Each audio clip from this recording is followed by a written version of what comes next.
Thank you, Rod. The Riders' drive for first place in the West resumes on the West Coast. It's the season series finale with the Lions from BC Place Stadium in Vancouver. For the Lions, 29-year-old Danny O'Brien has been in the league for 6 years now. He's attempted a total of 137 passes in game action. He gets his first start in the CFL tonight. He's up against Cody Fajardo, took full advantage of his first start in the CFL. That was back in game 2 of the season. Fajardo's, it's been his team ever since. It's 10-4 on the year. Craig Dickinson's Riders were 1-3 when they met the Lions for the first time back in July. Back-to-back wins kick-started a 9-2 run, which has them in second with 3 games remaining. There's Devon Claybrooks, his Lions eliminated last week in Edmonton. He has appealed to his team to play the spoiler role and finish strong with a couple home games remaining in 2019. Ryan Langford had a couple of kick return touchdowns against Saskatchewan earlier this year. Jamel Lyles also back. Lions win the toss and are going to get the football first. Brett Lowther with the kickoff, and we're underway. And it will be Lyles across the 30-yard line and stacked up around the 32. So after 6 years in the league, Danny O'Brien finally gets his first Canadian Football League start in this, his 98th game in the Canadian Football League. Yeah, it was about play 3 last week in Edmonton when Edmonton Eskimo D lineman fell on top of Mike Riley, broke his wrist. So it'll be Danny O'Brien to start this one. Ryan last week threw for 103 yards.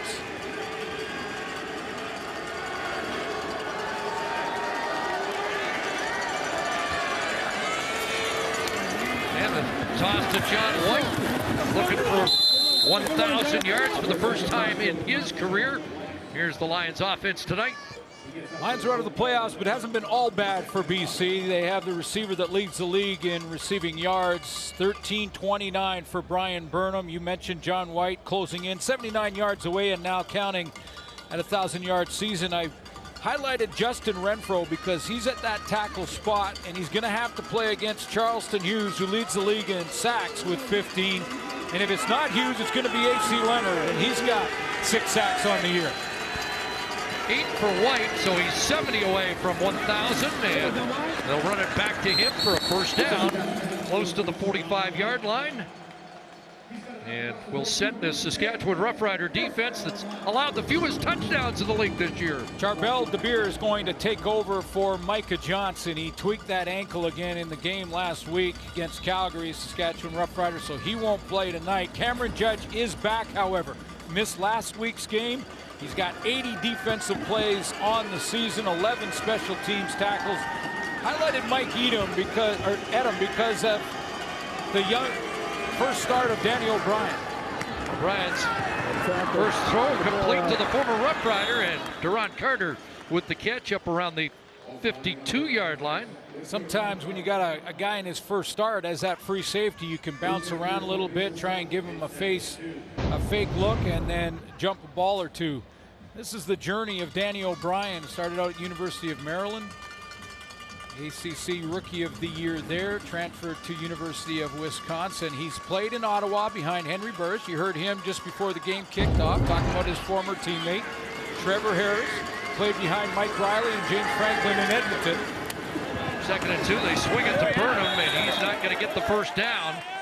Knocked out of bounds by Ed Geaney. And it's going to be 3rd down and a couple. So in some ways, this is a important game for a few players for the BC Lions. I mean, every player, because they're playing for their jobs next year and the invite back to camp. Certainly not Brian Burnham. He's done his thing. But Danny O'Brien for sure. Dangerous game for Saskatchewan. It's an important game for Saskatchewan and still have a chance at first in the division. Riders need to run the final 3 out, win those, and hope Calgary and Winnipeg split. 3rd and a couple, and Devon Claybrook sends the punt team out. Short punt here, but a nice bounce for the BC Lions and Josh Bartel. Back to the 5-yard line. They'll called a 5-yard no yards, but it turns out to be a 53-yard punt with a pretty good roll. Saskatchewan football when we come back. It's a 5-yard no yard penalty. The CFL on TSN is brought to you by the Nissan Titan, ranked number 1 in quality by J.D. Power. Welcome back to beautiful Vancouver. Long field for Cody Fajardo and the Saskatchewan Roughriders. Their first possession of the night will start at their own 10-yard line. Think to Powell, they're going to look over the middle, and David Roosevelt's got them some breathing room up around the 34. Real separation between the secondary and the linebacking core for Fajardo. Is going to hit it right over the middle here in that area, right down Main Street, right down the hash mark to Naaman Roosevelt. Big separation there, 24-yard gain to get him out of that hole.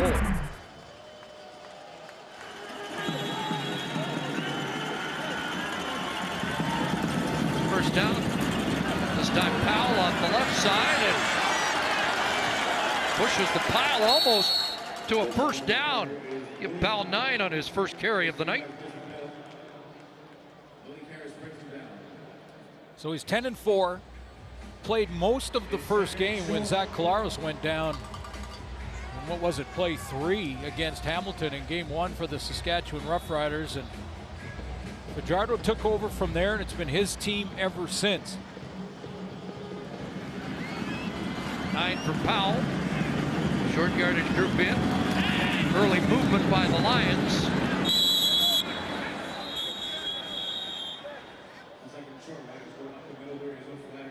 And the first debate of the night about who moved first. Dave Foxcroft in charge. Offside. BC number 11. 5-yard penalty. First down. Odell Willis offside. Well, the Lions have the number 1 receiver in the CFL. Shaq Evans, number 5. Great debate this week on radio across the country on who is the best receiver in the Canadian Football League. A lot of votes for Shaq Evans. And there's Philip Blake back in the lineup. Missed 10 games with a broken leg. Powell in a huge game in his last visit to BC Place, his biggest game of the year, with 146 yards and 3 touchdowns, and he just rips off 16, and he's got 2 carries for 25 already. Yeah, it doesn't need a monster game to get to 1,000. Just over 100 yards, barely over 100 yards will get him there, and off to a real good start, running off that right side. Again, Philip Blake missed. He played the first 5 games of the year at guard and then missed 10 games. So he's back. Dakota Shepley is bumped out of the starting lineup, but is dressed and will play in that tight end look. Powell 89 yards away now, gets stacked up this time, and will set the BC defense 6th against the run, but number 2 against the pass. Jonathan Newsom is out of the lineup for this one tonight, so Matt Bozen gets another shot at defensive end. Sean Lemon leads the team in sacks with 8. Malik Harris is back. He leads the team in tackles with 60, and that's tied with Gary Peters, but a newcomer that Aaron Grimes is out with an ACL. So they move Cresden Butler to halfback, and Victor Gambeau will play at the corner spot. Gambeau with the interception early this season against Saskatchewan. Cody Fajardo with Odell Willis in pursuit, and he'll get dropped. Back on the Saskatchewan side of center, Kevin Haynes gets to the quarterback and has his 2nd sack of the year. Malik Harris missed last week. Kevin Haynes came in, and he had 9 defensive tackles against Edmonton. He's going to play up on that top side, blitzes off the edge, picked up by Powell, but keeps with it and will track Cody Fajardo down. John Ryan to punt. Tumbling punt will go out of bounds. See if that made the 20-yard line. They're going to mark it out at the 16, so no return. Kevin Haynes with the sack that puts it into the first Saskatchewan drive of the game. Hauling down Fajardo. Lion football when we come back. Maybe it's the sun of that sun on you.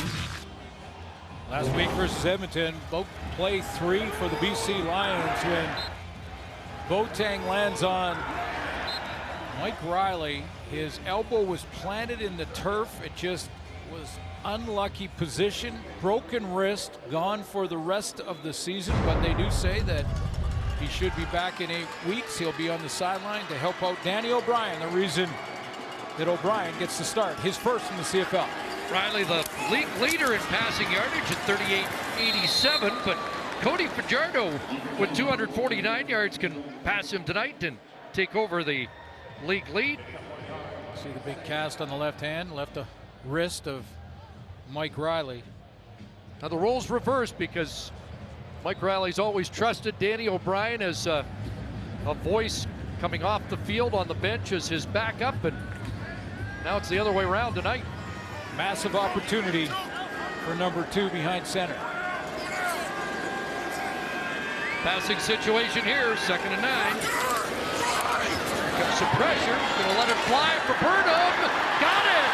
Brian Burnham's got the catch in Rough Rider territory, and Danny O'Brien, who didn't have a completion over 20 yards last week, has a big one here of 42 yards. Well, Danny O'Brien's going to face a lot of different looks defensively. The Saskatchewan Roughriders, I'm sure, will send blitz. They're going to stunt up front. They do it here. Solomon Elamimium trying to go around the corner. Picked up nicely. At least O'Brien realized it was coming and had to get rid of it. Throws it to the outside back shoulder of Brian Burnham. I'm going to say that's a accurate throw to the back shoulder, not an underthrow from Danny O'Brien. Well, that's a confidence builder for Absolutely. The inexperienced starter. First down at the Rough Rider 49. Here John White kicks it outside, and now a cut. Trying to cut past AC Leonard and down to the 46. Elamimian, the tackle. Mentioned the quarterback rooms that Danny O'Brien has been in. I mean, he's been in the room with Trevor Harris. He's been in the room with Henry Burris. He's sat with Mike Riley. He's had offensive corners like Jamie Elizondo and Jason Moss, Jarius Jackson. So a lot of knowledge in those rooms to draw from, and now he gets a chance to apply it. But for the first time, it was his practice week to get the reps. 2nd and 7. Short drop, and throws that in the turf. Short of the intended target, Brian Burnham. So do you try a 53-yarder, or do you look for the pin here? Castillo's longest of the season, 52. And it will be Josh Bartell. Marcus Thigpen drops back.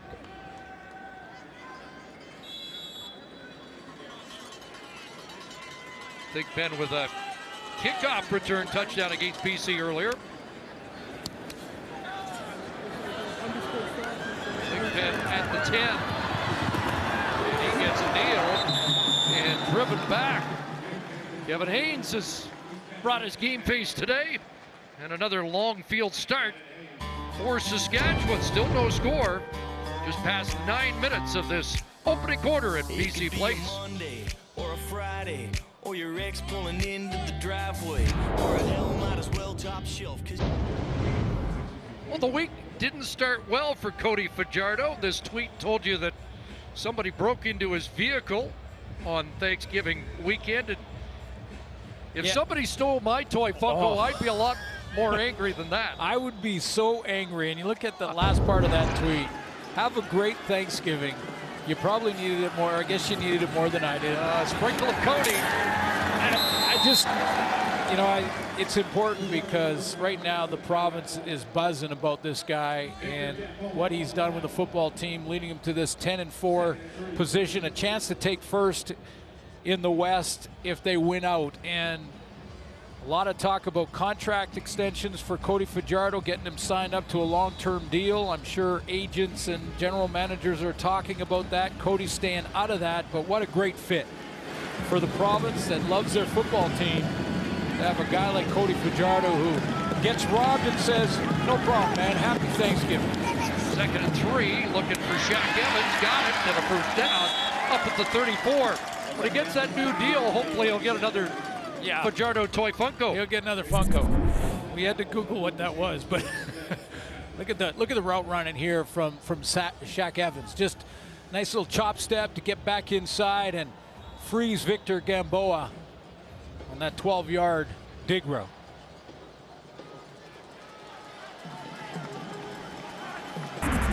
First down up at the Rider 33. Here comes some heat. Fajardo stands in, but not able to connect with Naaman Roosevelt. It'll be 2nd and 10. I think that was one of those routes where Fajardo was looking at a space in the zone, and he wants Naaman Roosevelt to go to a certain spot, and that spot was there instead of there. It can be a difference of just a couple of yards inside, and receiver and quarterback just a bit off. Throw behind the intended target. 2nd and 10. Haynes backs off. 3-man rush underneath the throw. And Corey Watson, who was busy last week at McMahon, is tackled behind the line of scrimmage, and the punt team will have to come on for Saskatchewan.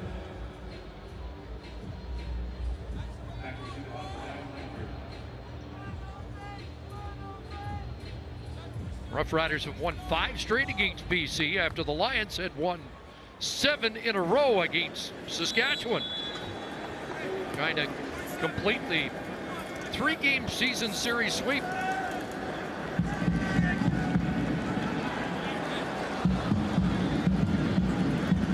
Lions almost drawn offside. Ryan lets it fly. Langford at the 23. That's a 52-yard punt. And Langford got to the edge, and then did he step out or not? Looks like they're going to mark him beyond the 40 at the 42. So a good return and better field position for Danny O'Brien when we come back.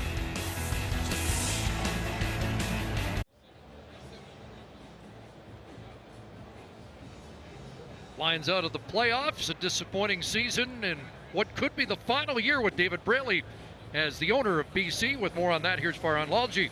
Yeah, Chris Braley had a chance to go on TSN 1040 radio this morning, and it was the first time he's spoken publicly in almost a year because of his health problems. He says he's feeling much better, close to 80% health right now. In his words, he also said he's 100% committed to selling the team, and there's been a lot of speculation as to what his actual interest in selling was. He says there are 4 or 5 interested parties, and he was somewhat critical of the local business community, saying there hasn't been a locally based business group that has stepped up with what he deems to be an acceptable offer. So he's opening it up to anybody from anywhere that might want to own the team. Now, I did speak to one of the local groups that was interested, and they told me that a year ago they made a formal offer somewhere in the $12 to $14 million range. Braley turned it down and has never said then or since how much he actually wants for the team. He also said at the end of the season he's going to do a complete evaluation on what went wrong with the team. He said once they signed Mike Riley, he expected the team to go somewhere around 10-8. Called it a very disappointing season. So we'll see what happens going forward in terms of any changes he might make and how that times up with any potential ownership changes. Now, optimism so high at the outset of the year, of course, with the headline signing of Major Mike foul, Riley. roughing the passer, number 28, Saskatchewan. 15-yard penalty, first down, BC. Luchez Purifoy flagged for the roughing the passer.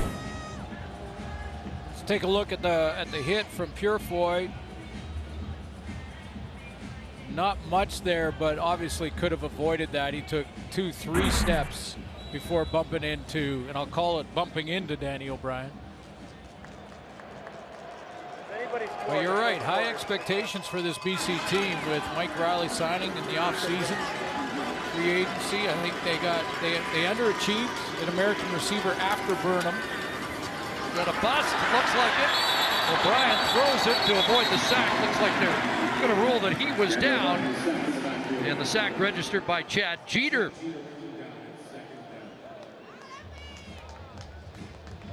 Didn't look like White and O'Brien were on the same page. Yeah, and it can be just as simple as that can throw a play right off. I mean, you're going to see the pressure coming from the backside, but as simple as just a little bit of a timing issue inside, no fake there to hold the defensive end or influence his pass rush angle. And because of that, Chad Jeter gets it. 3rd sack of the year for Jeter, 48 for the Roughriders. Makes it 2nd and 16. Pressure coming up the middle. O'Brien throws that away. There is a flag.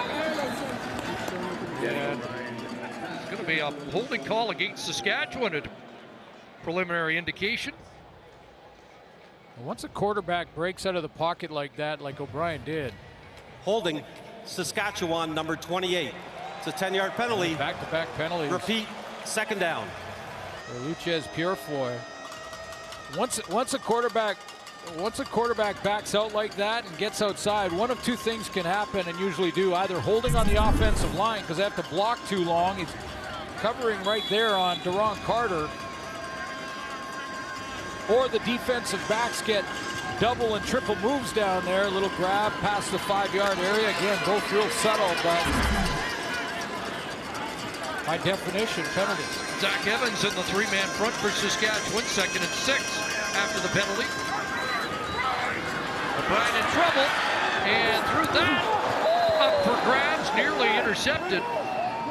It was A.C. Leonard who dropped off in coverage, and it will be 3rd down. Here's why the team is real excited about getting Cameron Judge back in the lineup. Missed that game against Calgary last week, but a little bit of a delay times it up, and both he and Solomon Elimimian go through that gap and get to Danny O'Brien, who has to rush his throw. That's going to be a 50-yard field goal attempt for Sergio Castillo, who is 4 for 6 from beyond 50 this season.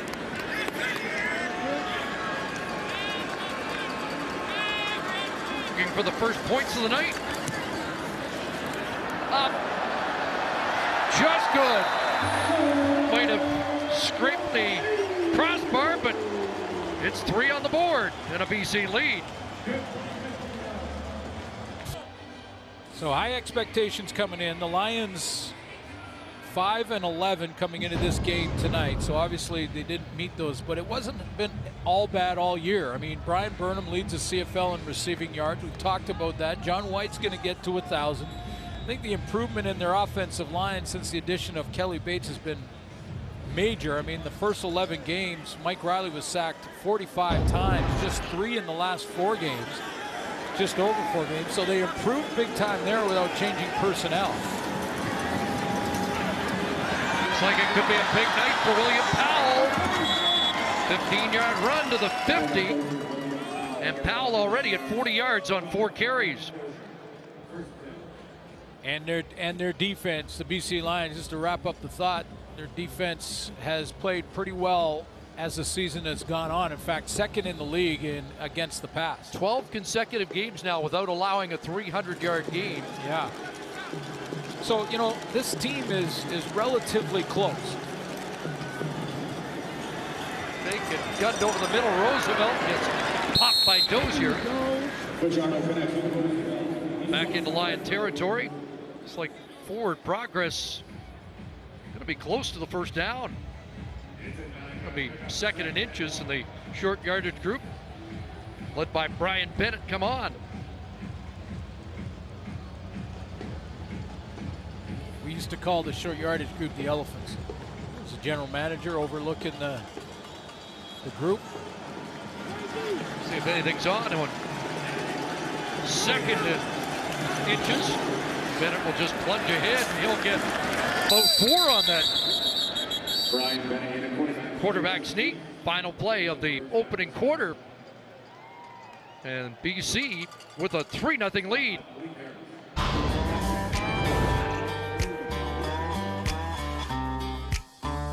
It could be a Monday or a Friday, or your ex pulling into the driveway, or a hell might as well top shelf because you just got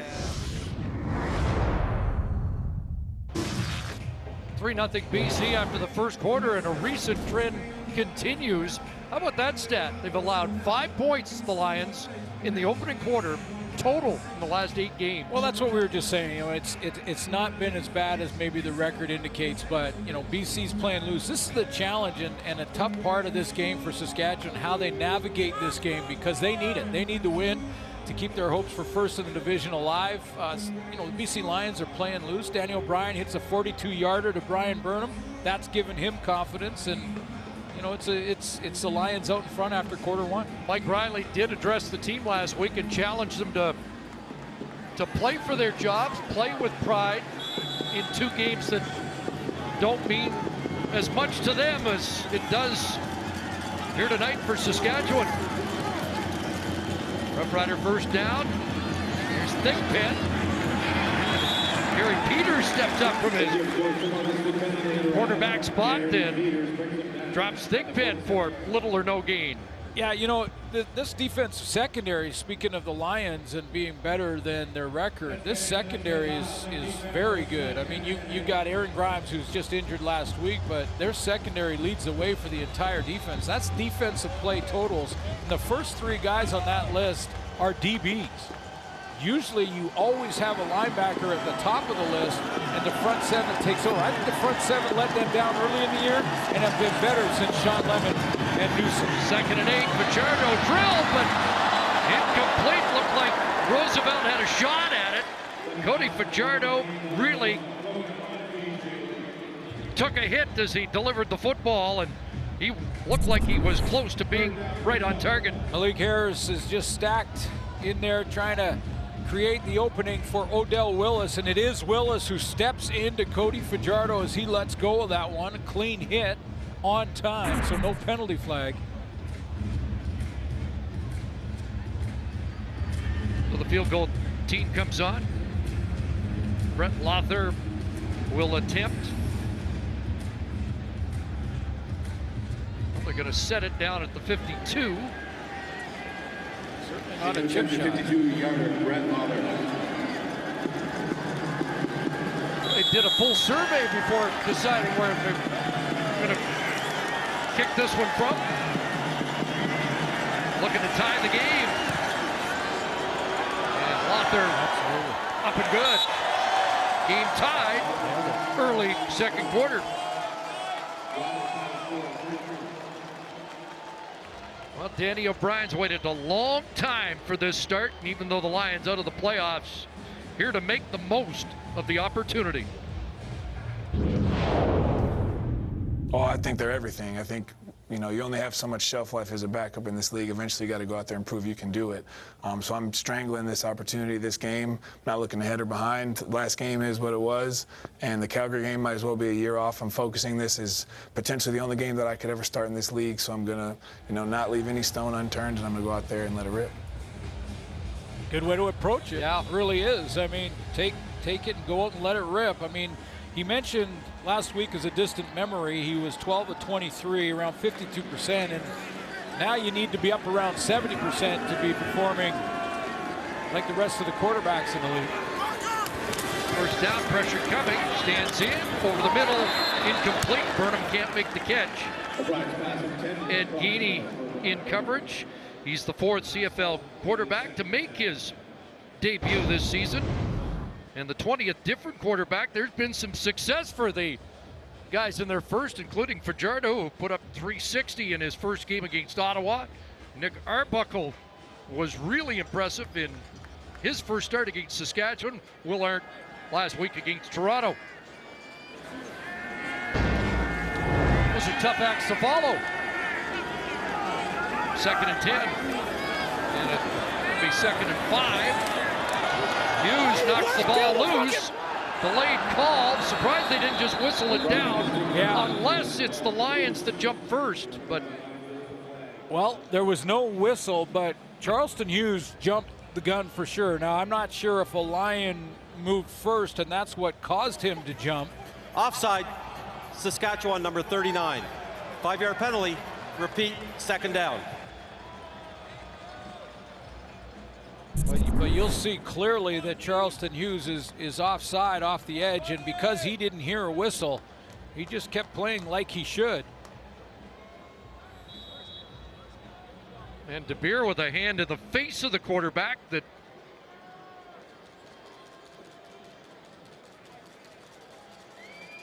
tough way to get 5 yards. So 2nd and 5. Short drop, pass caught, first down. Shaq Johnson. Ed Geedy there defensively. Ed Gainey needs a bounce-back game. He had some issues with penalties against the Calgary Stampeders, one series in particular. Shaq Johnson right in that inside slot position. Another game inside with Lamar Durant out for the rest of the season. Uncharacteristic, hasn't had an issue with that in the past, and just had the PI call, but then got an extra call for talking about it.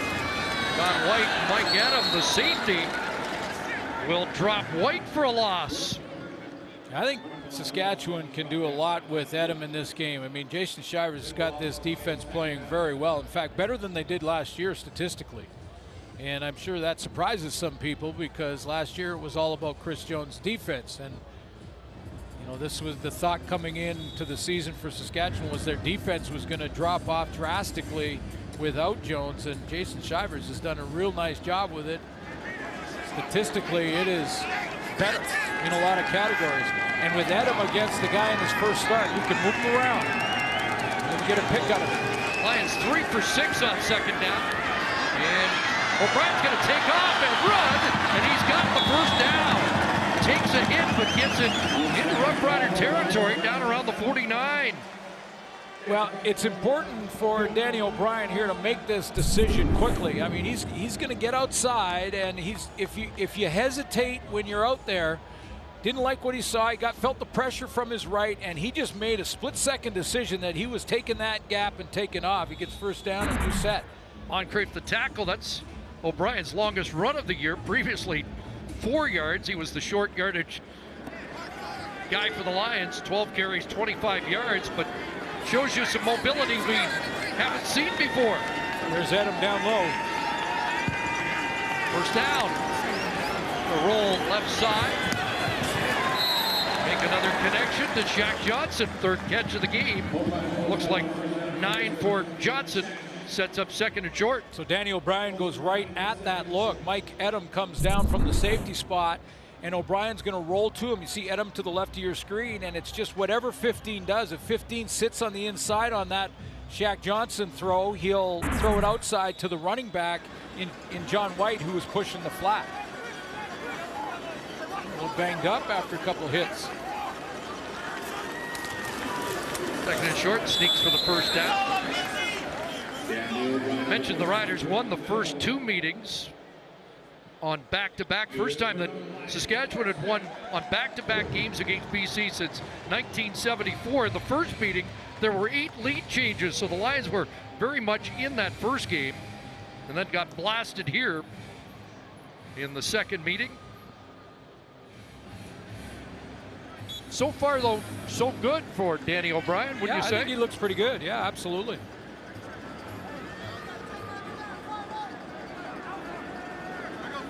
See that cut on the throwing hand after the 15-yard run. Throwing the sideline pass.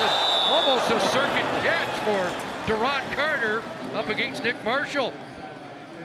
Well, it's been a lot of almost for Duron Carter this year. He's played better in the last 3 or 4 games, although in that Edmonton game he was targeted 4 times, just had 2 catches for 12 yards and a couple of penalties, if I remember correctly, at least 1 penalty I can recall. Almost makes that spectacular catch that we have seen before from number 89. Yep, saw it in green and white. Yeah, for sure. 8 catches, 67 yards in the first 2 games against the Rough Riders. Second and 10. O'Brien will shovel it ahead. That's not going very far. Katoy dropped by Solomon Elamimian. Was thinking that O'Brien might take off again that time. Elamimian puts a stop to the drive. Solomon Elamimian missed the first couple of games of the season due to injury. Missed all of training camp. Sorry, I got him. There he goes. And that was Edom moving around again on me. And there is Solomon to the right. He's just going to track this down and jump it as soon as Katoy gets the football in his hands. But after missing a few games, has now taking over the lead defensive plays in this defense and tackles. And could get to 100 again. Just going to say, he's got 4 on the night, has to average 9 in each of the last 3 games. Castillo puts that through from 43. The Lions have a 6-3 lead midway through the second quarter.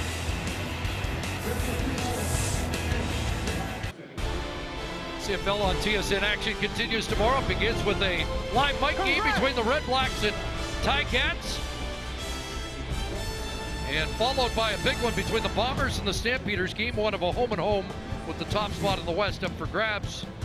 Action gets underway tomorrow, and CFL Wired is Tuesday at 7:30 Eastern.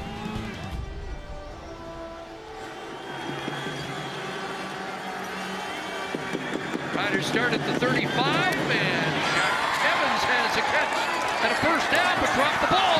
Preston Butler's got it. And the former Roughrider brings it back around the 35. First turnover of the game as Shaq Evans puts it on the turf. Yeah, and there's a lot of football to be played, but this is what you talk about when you talk about a trap game for Saskatchewan. And an injured Roughrider, Cody Fajardo, waving the athletic therapist onto the field. First of all, the throw just over the linebacker Malik Harris, in a nice spot to get it to Shaq Evans, but was that a fumble? Preston Butler picks it up. Let's take a look. He's got it a little bit outside the body frame. It is definitely Gamboa, out of there. Gamboa with the forced fumble.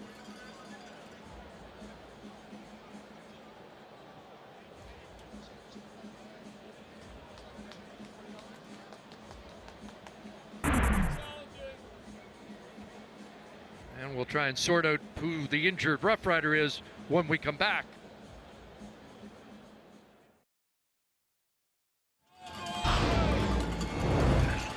Eight-year vet Dan Clark shaken up, but is able to get to the bench and is under his own power. Like that left leg got rolled on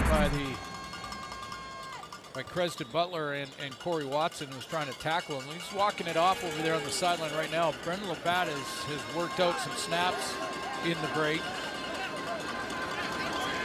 But after the Evans fumble, it's Lions football. And off straight ahead, John White for about 4 yards as we head to the sidelines. Here's Farhan. Guys, Danny O'Brien has got a cut between his pinky and ring finger on his throwing hand. Now, we believe it happened on his long run when he took off uncharacteristically for that first down. He's had it treated the previous 2 times that BC has been on defense. They can't stitch it, obviously, at this stage, and they can't tape it because it's his throwing hand, so they've put the new skin spray gel solution on it, but because he gets right back on the field, it hasn't really had a chance to set, so the blood is continuous. They'll take another look at it at halftime, and they think they can get it where it needs to be by then. Second and 6, and that pass is caught by Simonize for a first down at the 29. Outstanding recognition, and this is something that is characteristic of his game. He's a bright guy. I mean, you sit in the meetings. Apparently, you sit in the meetings with Danny O'Brien. He's going to be a future coach. He's that kind of guy. He recognized the blitz. It was a safety blitz, so he knew he had the hot route, and that hot route to Simonize executed nicely over the middle. Yes, it's understandable, but it looks like a much different quarterback than the guy that came in relief last week. Different when you get those first reps during the week, isn't it? You're the guy running the offense. First down, White releases, pressure coming, and he'll throw it away to avoid the sack. Heat was coming from A.C. Leonard. Yeah, he did a couple things. He talked O'Brien out of the first throw by getting his hands up, but kept moving forward so that he could chase him down and force him to throw it away because came off that edge quickly. Former Lions tight end, A.C. Leonard. Second and 10.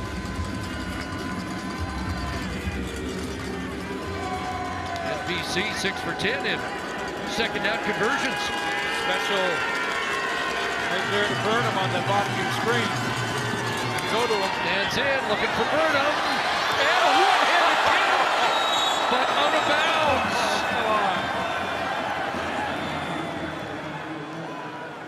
What a catch. Whether he was in or out, what a catch. And is this close enough to the goal line to get a review? And that foot might be down. Wow. That foot was down. And I've learned never underestimate Brian Burnham. I'm not sure he's touching weight. Well, Devon Claybrooks, that's worth the challenge. And out it comes. Well, you know, Suits, we didn't think he made a catch a few weeks ago. Yeah. And a couple of fans let us know that they thought it should have been allowed. We've taken a look, and again, Brian Burnham can make the impossible possible, and he may have done it again. This would be catch of the year. We'll find out if it is when we come back.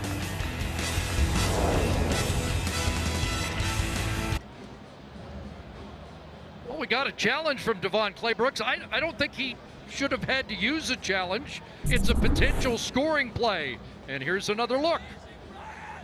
This is zoomed in. Get a closer look at that foot. Whether or not you can see any green between the toe and the white stripe. Well, let's find out. Here comes the verdict from Dave Foxcroft. After review, the ruling on the field stands. Incomplete pass. Third down. Wow.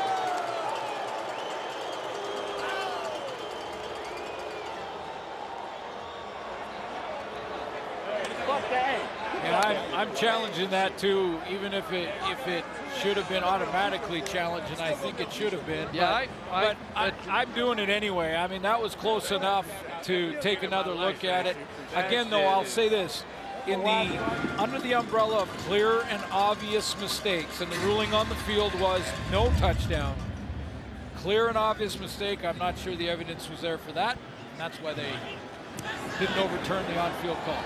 They'll settle for 3, and you can put that on the highlight reel anyway. Put it on anyway. And for the record, 2 weeks ago, I went back and looked at that again about 15 times in that catch, and we were adamant on the air that he didn't make it, that he didn't have control when the foot went out of bounds.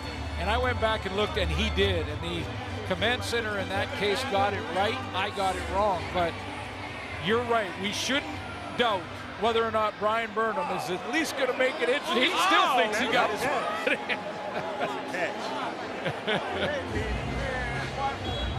Again, CFL action tomorrow, doubleheader, the live Mike game, Red Blacks and Ticats, 4 Eastern, 1 Pacific, and then 1 we can't wait for, Bombers and Stampeders, as this race for first place continues to heat up. Game 1 of a home and home between these two teams. At 7 Eastern, 4 Pacific. Big. Back to back. Big Calgary. I think Bo's a little upset with me. I'm not sure. I hear that. Yeah. He was talking at halftime last week about the officials maybe favoring Saskatchewan, and I suggested that wasn't a good look because should suggest that. Might get fined for it. I noticed the Roughriders have been flagged tonight. And actually, Ed Gainey said the same thing in the same game. So my opinion was they both couldn't be being favored. But there's what's left. And Calgary back-to-back with Winnipeg. Basically, Winnipeg sweeps that series. They get to 12 wins. Calgary could only get to 11. Saskatchewan potentially could get to 13. They got to take care of this one tonight. Got Edmonton back-to-back. Winnipeg and Calgary split. Best Winnipeg can do is 11 wins.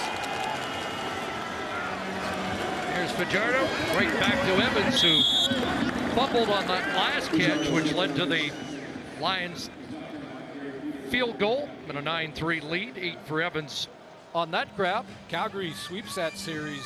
They basically have the hammer and for first in the division. So if they sweep, they only need to come in here and beat BC in the season finale to nail down first. Exactly, and you know that Saskatchewan, if they can come back and win this game tonight, they'll be watching that one tomorrow for sure. 2nd and 2. Powell got a first down. Can Rider fans cheer for Winnipeg too? Is that even? They will tomorrow. Is that even possible?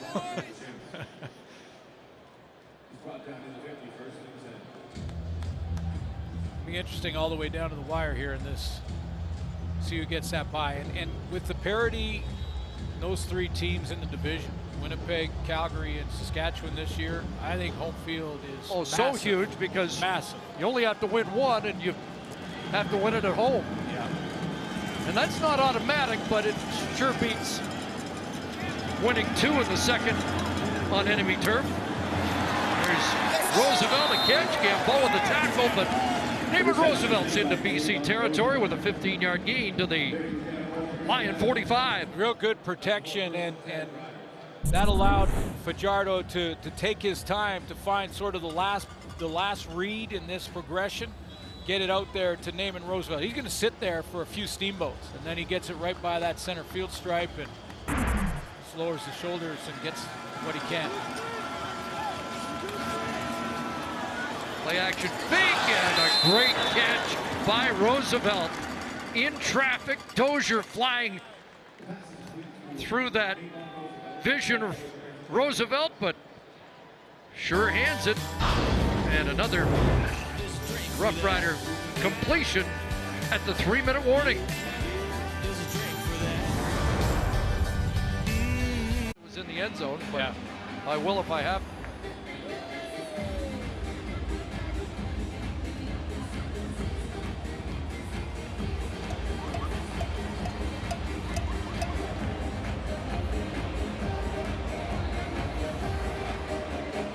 All right, he's averaging over 9 yards a carry, so that's a good question about William Powell. See if he gets it here on 2nd and 1, or whether Fajardo has something else up his sleeve. He'll just have Fajardo keep it left side, first down, and a little bit more. Lost the football. Now Powell's got it. And it still will be a first down, and it still will be Saskatchewan ball, but fortunate to get that back.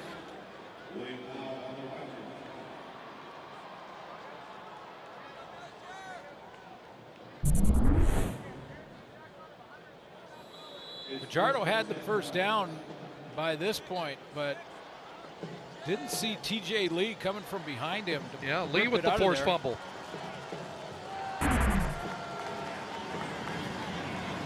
They maintain possession. Gets it to Williams-Lambert. And Jordan Williams-Lambert down at the 10-yard line. And that's his biggest play since returning to the Saskatchewan Roughriders. A 21-yard connection. Yeah, just a couple of games for Williams-Lambert, and he is now getting a little bit more involved, and this is a way to get him involved. Move him from that wide side, wide out spot in closer to Cody Fajardo, so he's got sort of a two-way go. He can run the out route without worrying about the sideline. He's got lots of space outside him, or can run into the middle. Mark it at the 10, so make it a 22-yard pass and run play. And 1st and goal. Looking for the first touchdown of the night. And Uzlak Mesa brings down Marcus Thigpen at the 1. 2nd and goal from the 1 after Marcus Thigpen makes his 15th catch of the year. Now you're talking the choice between Fajardo on the quarterback sneak here down at the 1, or William Powell time. Powell 11 rushing touchdowns, 13 total on the season. Knows how to get across that line. Corey Toomer just checked into the Lions goal line defense. 2nd and goal. Out of the gun, Powell, touchdown. 3 touchdowns the last visit here, and he hits pay dirt again at BC Place.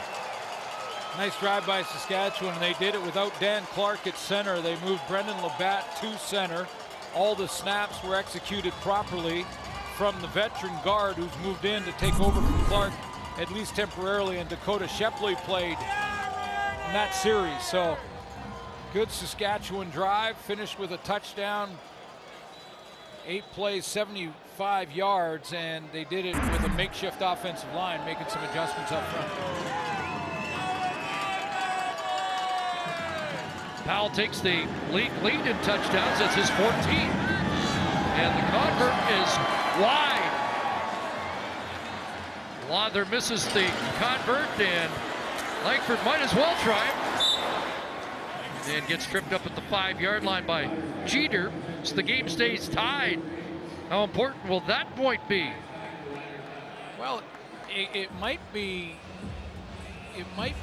important for him to have stayed back there. I mean, you're still tied with 145. Saskatchewan, It's a convert. So, oh yeah.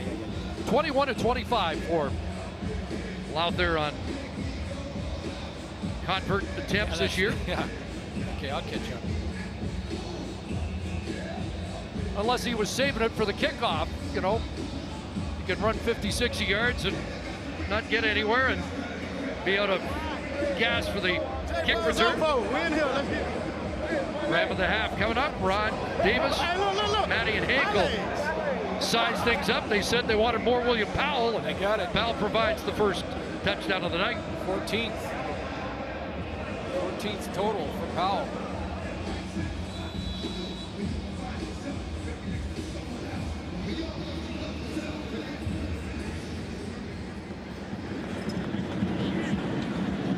So Lawther to kick off. And it will be Lyles. Lyles met by Cameron Judd before he gets to the 30-yard line. A nice year when you're at 14 leading the league in touchdowns. Vernon Adams right behind him at 13. They were tied coming in. 12 rushing now for William Powell and 2 receiving. And that's the 24th rushing touchdown of the season for the Roughriders. The team record is 26. And it gets you the big play chain created by Manny Arsenault, who's healthy scratch. Roughriders had 24 touchdowns in a 16-game season and 56 and 68. And there's Elamimian with another tackle, and he looks like he's intent on averaging 9 per to finish out the season and get yet another 100 tackles campaign. Yeah, you know, it took him a while to sort of get going on that in that Saskatchewan defense. Coming off the injury, missed all of training camp. Even for a veteran, that's big. It takes you a while to get back to game speed. They've held White to 18 yards on 7 carries. 2nd and 10.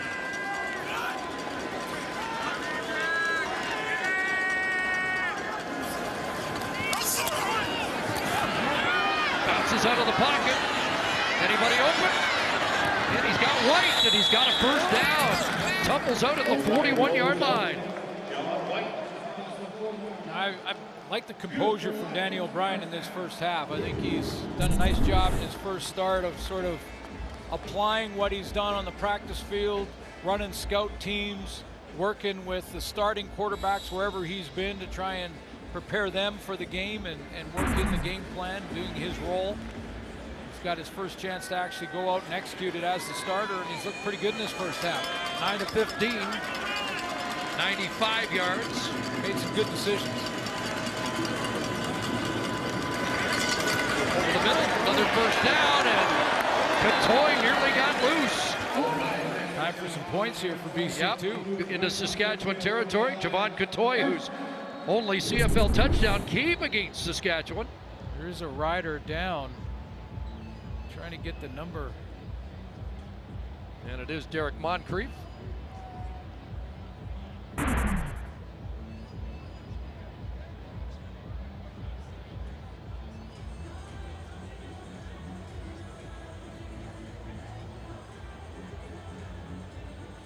And Clark already to the Rough Rider room here in the first half.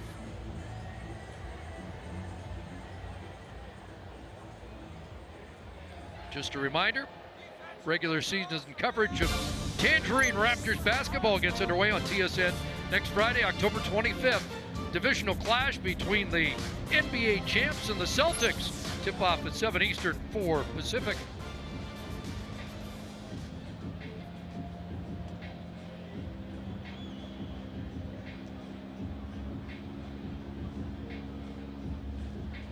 here in the final minute.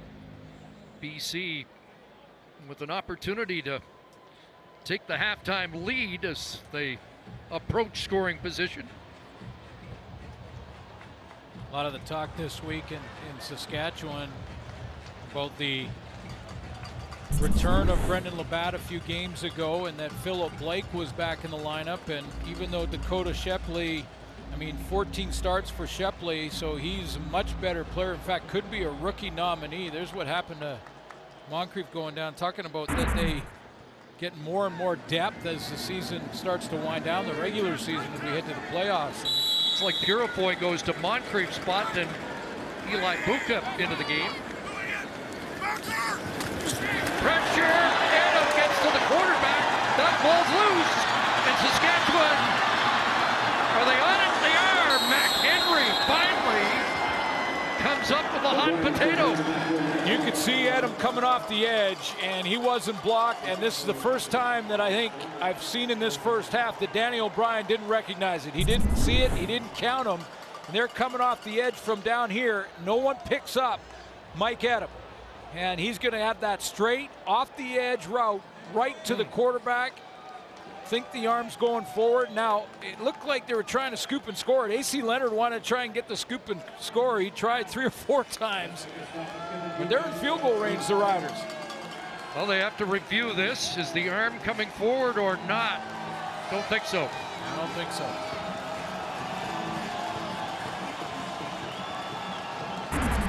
Big play by the safety, and now it's Saskatchewan with the opportunity to break this tie late in the first half.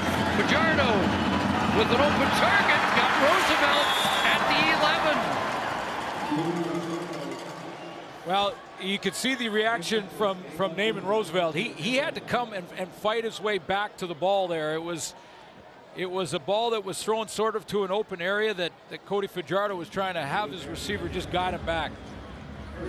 5th catch of the half for Roosevelt, 78 yards. He's got over half the passing yardage of Fajardo in this first half. One pump, but now underneath. And Kyron Moore not going very far. A touchdown in each game against BC for the Rough Rider they call Swerve. Yeah, but Swerve's been a little bit sort of on the outside looking in this offense the last 7 games. Those 2 against BC were earlier in the season. He's averaging about 38 yards a game in the last 7. I think that's an underutilized weapon. Swerve playing in Swervin Mervin's old backyard. Over the middle and knocked down.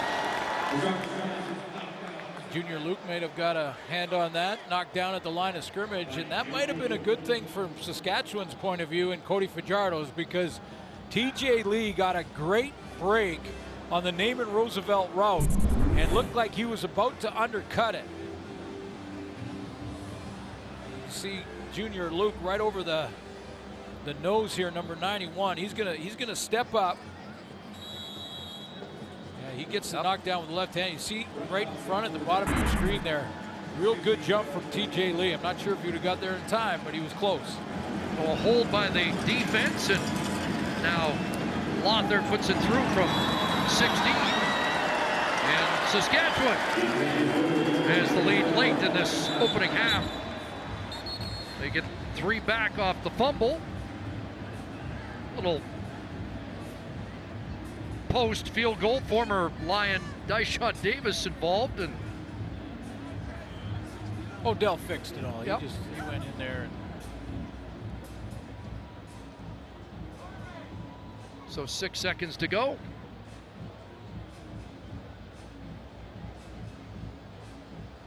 But the Vaughn Claybrooks team showed up tonight. Despite the disappointment of being eliminated, they've given the Rough Riders all they can handle here in the opening 30 minutes. Oh yeah, I mean, you know, this is why there's concern with Saskatchewan that it was a trap game, that, you know, that the Lions would have nothing to lose, so they're not worried about any pressure or being nervous and just out there flying around having fun. And would Saskatchewan squeeze the stick a little tight? And Devon Clayburgh's going to make them kick off here and see if Ryan Langford can do what he did a couple of times against the Roughriders earlier this year. Had a kick return and a missed field goal return touchdown in the game at BC Place.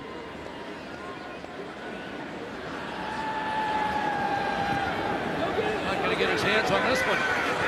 Short kick, and that's the danger. You can expose one of your players. A nice grab there. How about that? To make sure that they don't give it up. Jamie Harry, a rookie, with a good catch, takes a hit, and got 4 seconds remaining. How about that? Claybrook says, I want to kickoff return, see if Langford can take one back, and Craig Dickinson says, yeah? Yep. Okay, well, I'm going to go onside kick. How about that? And had the Roughriders come up with it, they could have kicked a field goal right away. Yeah, no, it's a great call.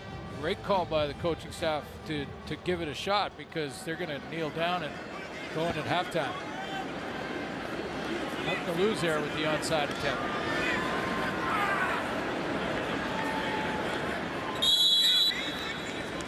First half done. Interesting opening half. And the Roughriders with that late field goal to take a 12-9 lead. Find out what the panel thinks of Danny O'Brien's first half as we join Rod Smith.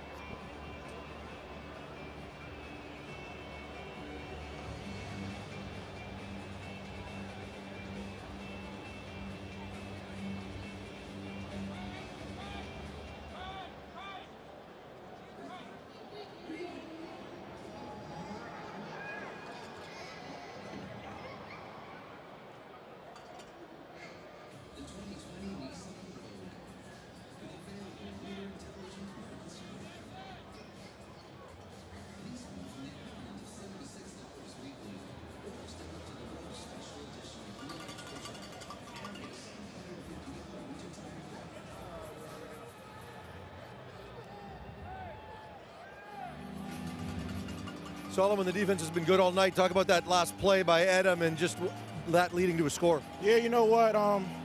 Shives dialed up a blitz, and, we got to get guys going right now. We came out a little flat.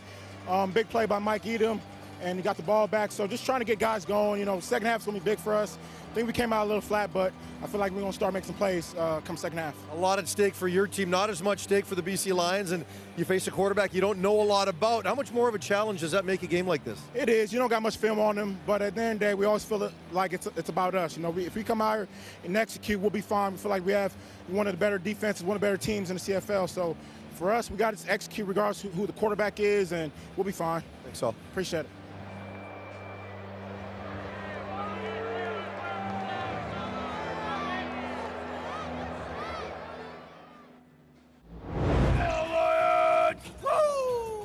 It's Friday night football, yeah!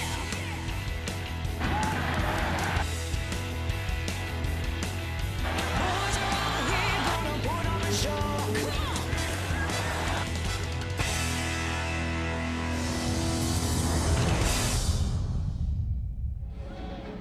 Good first half at BC Place Stadium in Vancouver. 12-9 Saskatchewan with the lead as we head to the sidelines. Brian Lalchi with Danny O'Brien.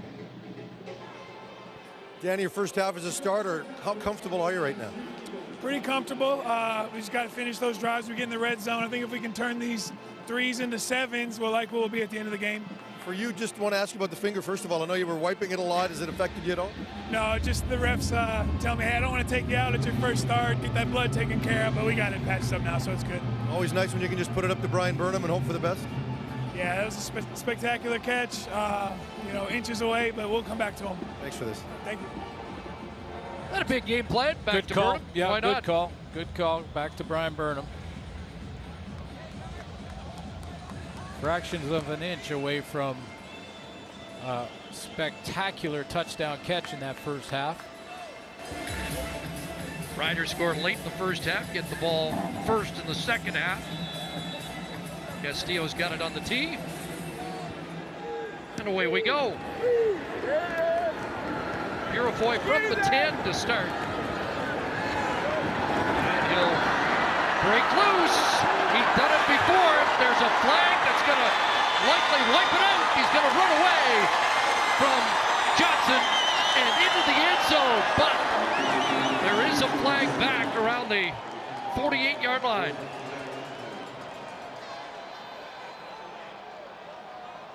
Better come back, Luchez. Boy, that flag came out real late, too. That was well after Purefoy was out in the open.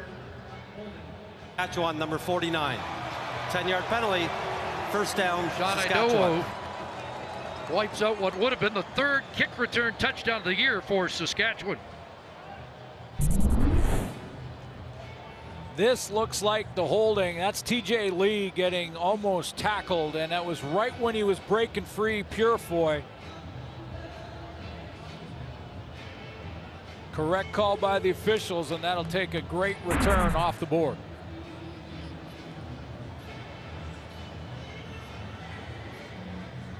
At an 87-yarder against BC. Marcus Thigpen's had a 100-yard kick return touchdown this year.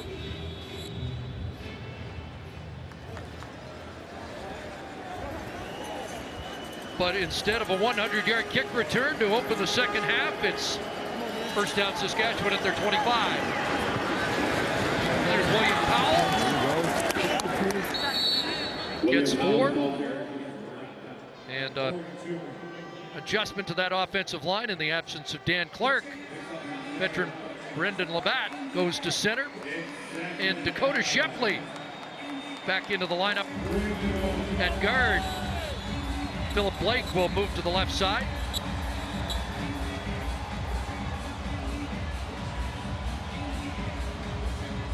Well, it doesn't seem like a lot. I mean, you mentioned Dakota Shepley playing a ton this year, so he's comfortable as a starter. Brendan Labatt's played every position, the interior of the line as well as tackles, so he's okay there. But it's just, you know, you've worked all week, you've worked for the last however many games with the certain footwork. If you're moving even from right guard to left guard, it's a major adjustment. Your footwork is all opposite. So Philip Blake started at right guard tonight. He's going to switch over. His footwork is going to be different. He's on the left side now, and Labatt's got to be ready for all of the calls. That's what the center does. He's like the quarterback of that O-line. He's basically looking for stunts and blitzes and calling out to his buddies to the left and right of him that these are the adjustments we've got to make. Here's the blitz coming. He's trying to communicate even in the break. Delay here because a fan ran onto the field. He's been corralled and getting escorted off. Fan fortunate, we've seen before where some of the players could take matters into their own hands. It wouldn't have been that smooth an escort to the sidelines.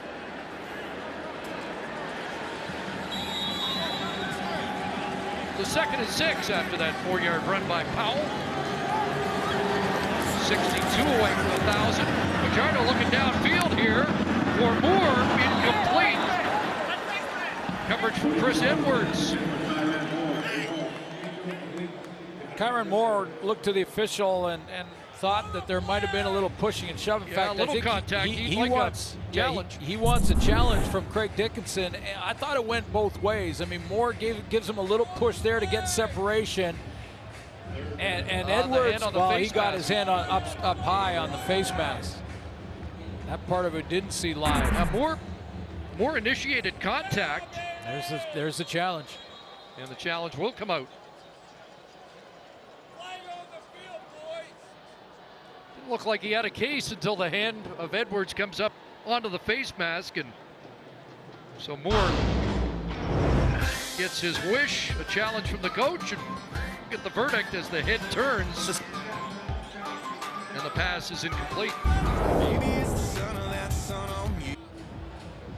Get ready for all new episodes of the suspenseful hit from Stephen King and J.J. Abrams' Castle Rock, season premiere Wednesday at 9 Eastern, only on CTV Sci-Fi Channel. It's going to be PI.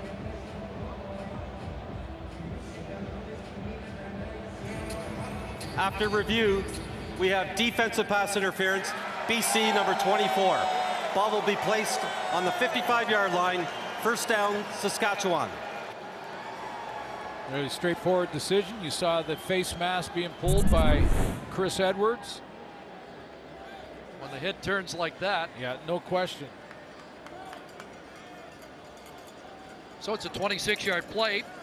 And what would have been a 2-and-out is not, and we haven't had one in this game so far for either team. Make the foul, got in there, and the catch for Williams-Lambert. Guzlak Messam the tackle. Dozier comes down from the safety. We've seen Mike Edom do it a couple of times for Saskatchewan. This time it's Dozier.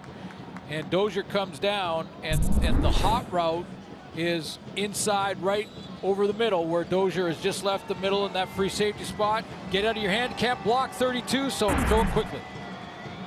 And second and a yard, Fajardo plunges ahead for a first down. Dozier and Malik Harris leading the BC defense with 5 tackles apiece.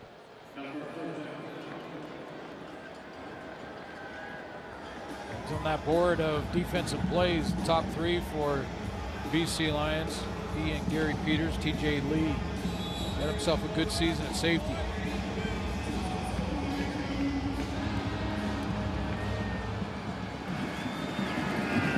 Sneaking down low again. Showing it early. First down line 44. Awachi in motion to lead the blocking for Powell. And Powell gets hog-tied by an old Saskatchewan Roughrider, Creston Butler, but 7 more.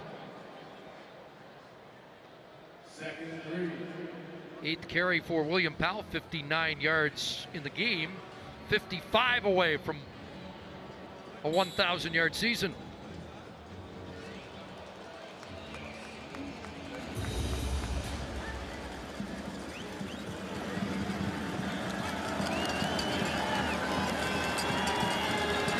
They go back to him on 2nd and 3.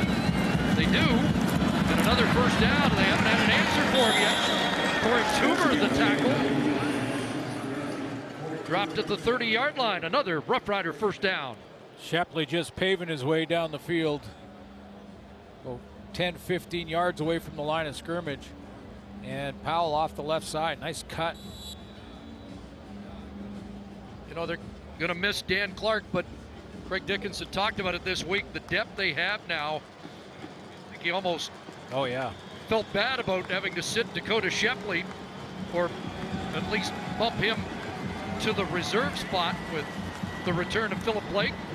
And another completion. David Roosevelt's got the catch in front of Dozier, and that's his 6th grab of the night.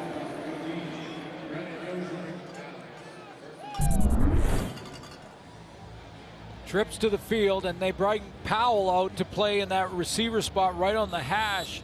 And Powell is going to be sort of the decoy going down the seam to hold TJ Lee deep so he can't break downhill on Naaman Roosevelt before it's too late. 17 yards for Roosevelt. It's his best game of the year, up to 95 yards receiving. And they get it into the hands of Watson, and TJ Lee hangs on and won't let him get loose. So a pickup of about 3. Saskatchewan's been pretty good in the red zone this year, coming in tonight at about 60%. That's tied for 3rd in the CFL. Best in the league is Winnipeg Blue Bombers at 67, so not far off the lead inside the 20. Didn't play in the drive. Fajardo reset.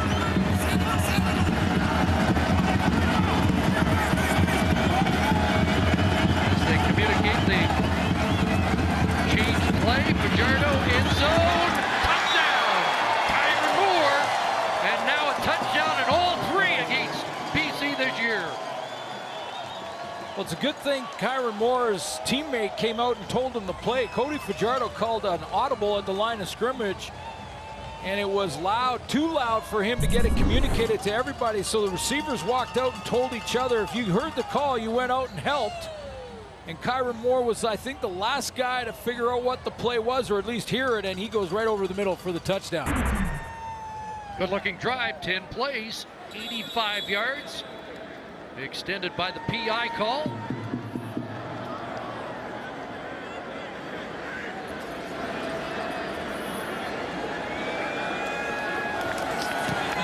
Lauder adds the convert.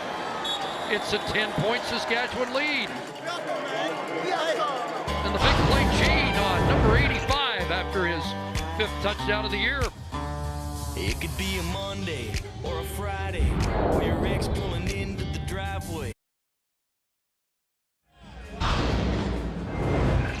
Preston Butler's playing a little bit out of position, playing from the corner inside at halfback. There's the communication I talked about. Watch Kyron Moore now in his route running with a good outside fake. He gets Butler stuck.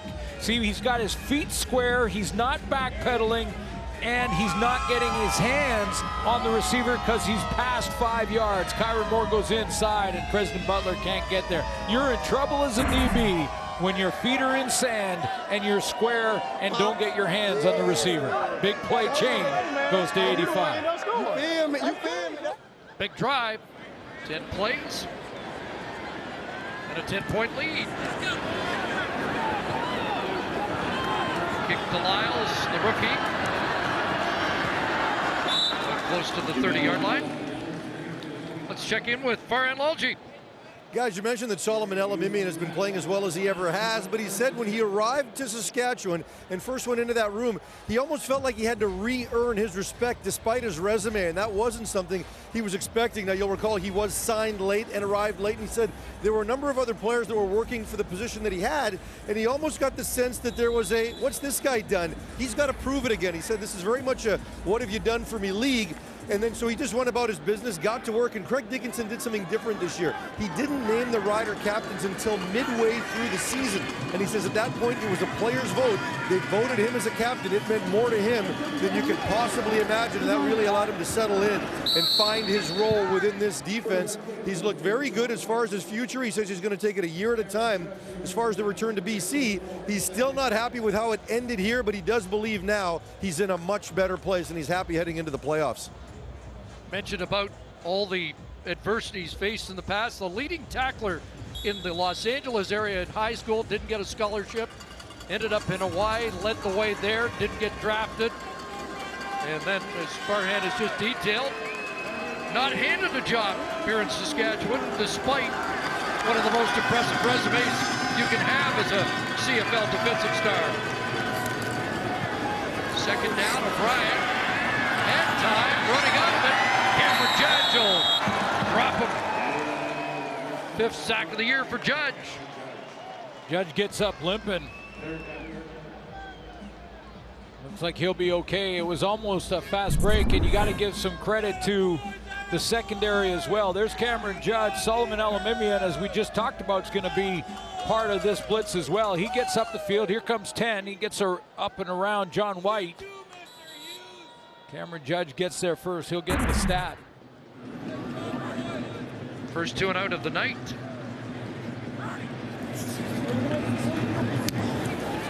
Martell boots it away. Big pen at the 40, brings it back 11 to the 51-yard line. But Cameron Judge has the 3rd Saskatchewan sack of the night, dropping Danny O'Brien.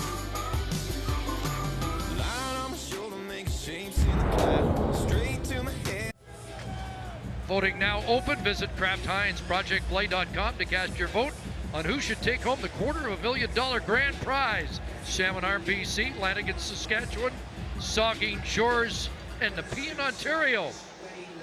The final 4 for Kraft Heinz Project Play.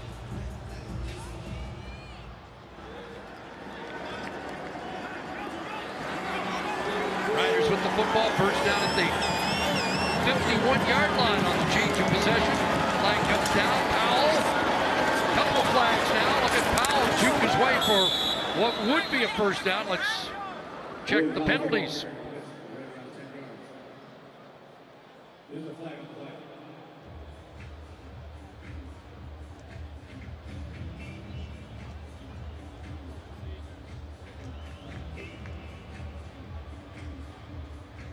So procedure call against Saskatchewan, one of them, unless flags came down at different times, but it's like they're both for the same call. Procedure, no end, Saskatchewan. 5-yard penalty, repeat first down. Formation issue, had 3 receivers into the boundary, and no receivers to the wide field. You have to make sure you cover up the tackles with a receiver on the line of scrimmage. He could be wide out or a slot, but he's got to cover down the two tackles. First and 15, a three-man front. They send 4. Pajerno got it away. It's a big game for Naaman Roosevelt. He's over 100 for the first time this season and over midfield into Lion territory once again. Again, 3 receivers into the boundary right there. There's Naaman Roosevelt.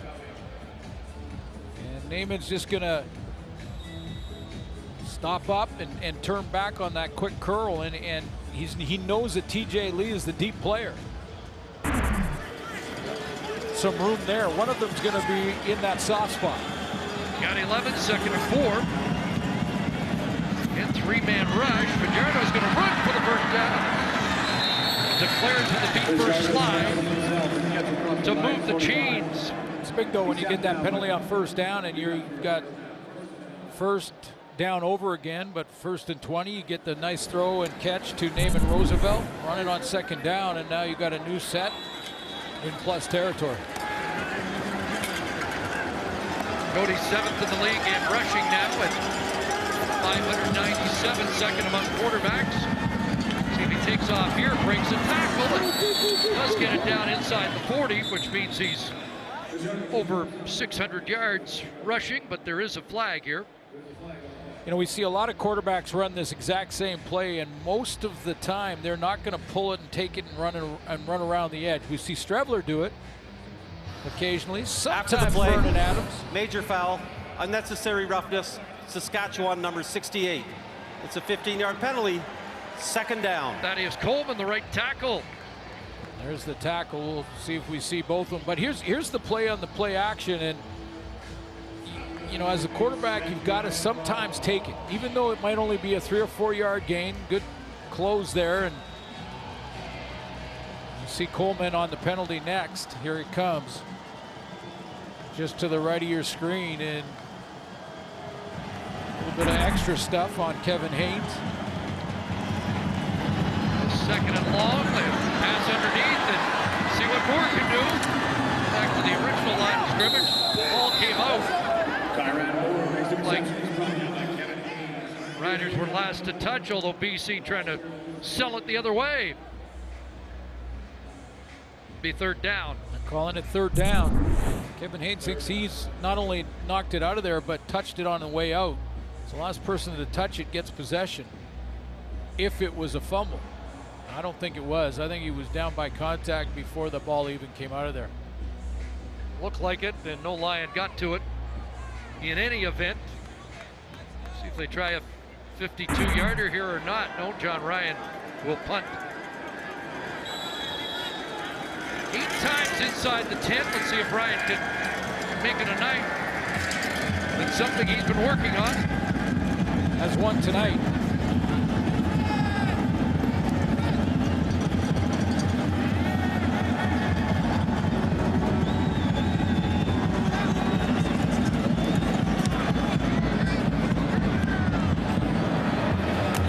Inside the 5 by Langford. Euroboy there, and he'll get stacked up. And my partner would have preferred that Langford let that one bounce into the end zone.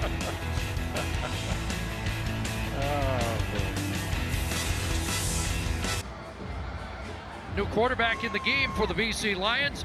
It's Grant Kramer seeing his first ever CFL action.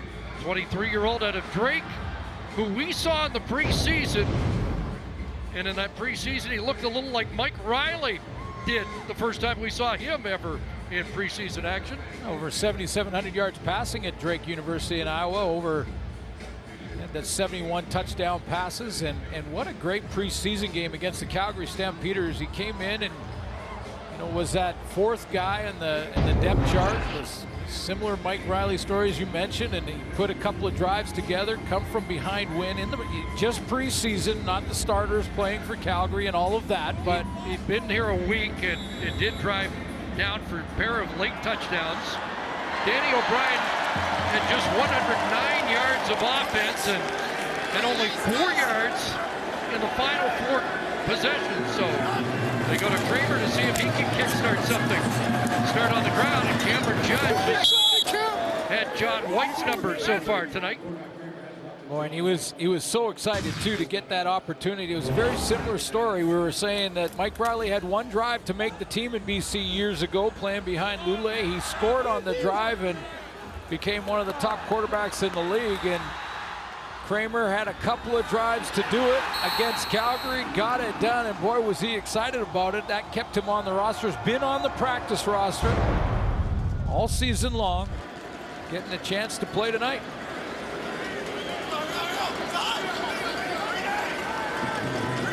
Second and long. A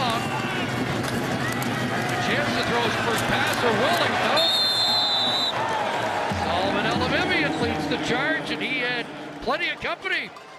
Yeah, this is exactly what you do if you're Jason Shivers and you see the young Grant Kramer coming in, backed up against the shadow of his own goalpost. Go ahead and see if he can handle pressure.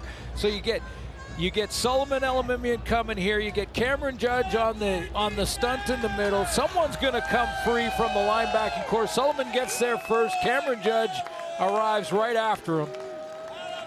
And let's take a look. You see how they're just trying to not give the O-line a clear look. Solomon's just down to the right trying to fake it. Charleston Hughes late to his stand-up spot.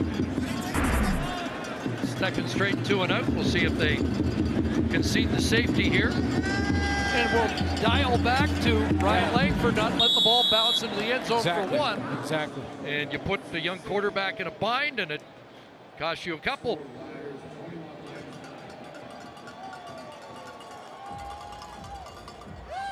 Welcome to Zombieland. Get in. You know why she's still alive? Because zombies eat brains, and she ain't got any. Zombieland. Double tap.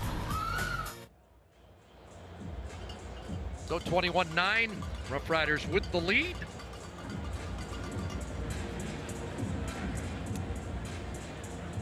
And the Lions will have to kick off. So Elimimian's got 6 tackles now and a sack in his return to BC Place.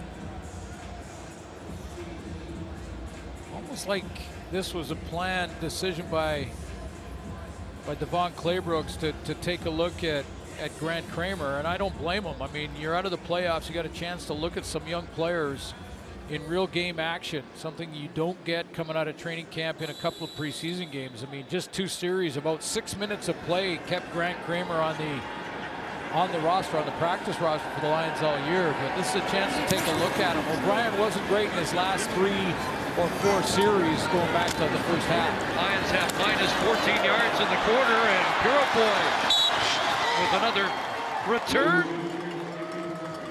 No flags on this one. 26-yard return for Purifoy to set Saskatchewan up in Lion territory.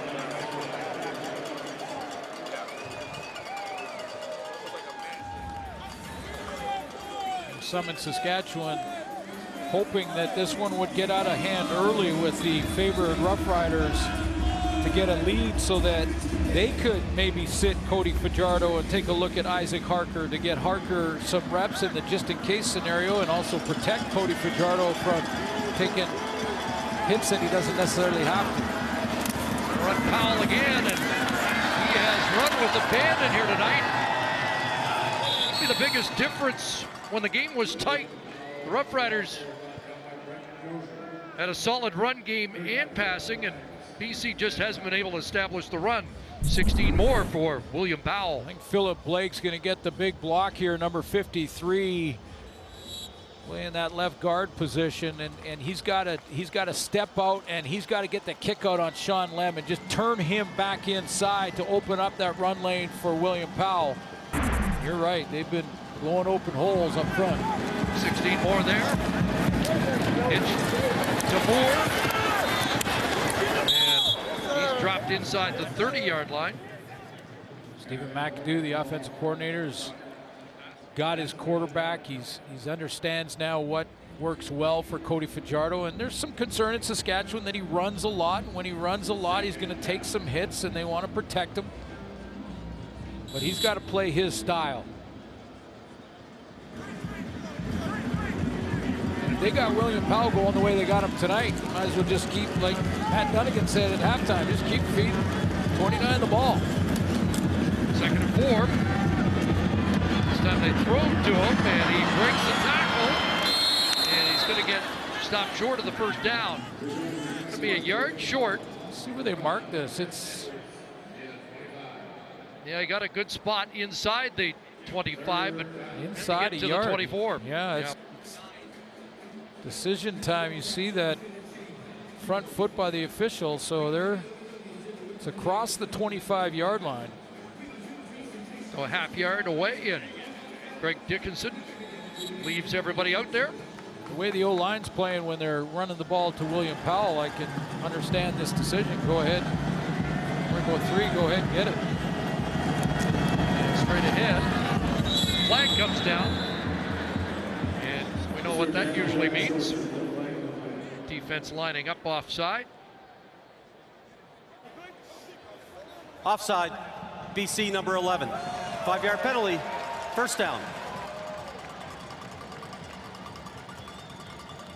Odell didn't give it the full yard.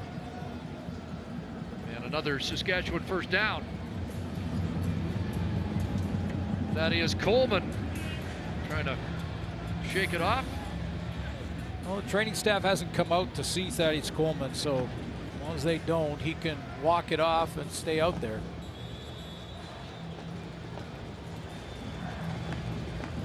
Started every game this year at right tackle. Dakota Shepley already into the game. And lost Dan Clark tonight, 1st and 10. And the out was it caught or trapped? Evans with the grab, but they're ruling it hit the turf, incomplete. Yeah, no argument from Evans there. And that should do it for the third quarter. Final play of the third quarter, the Roughriders now opening up a 12-point lead. Pretty stingy on defense in that third quarter.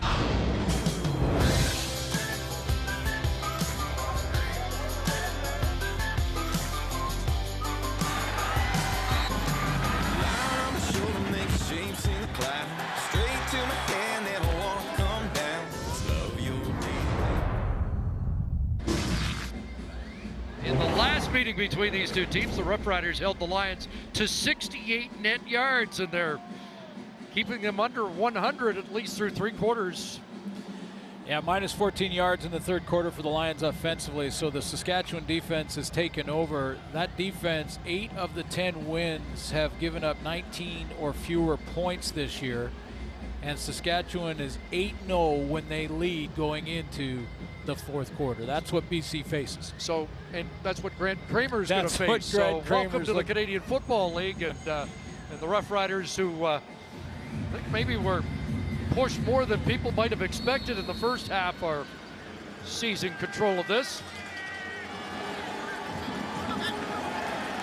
2nd and 10 here.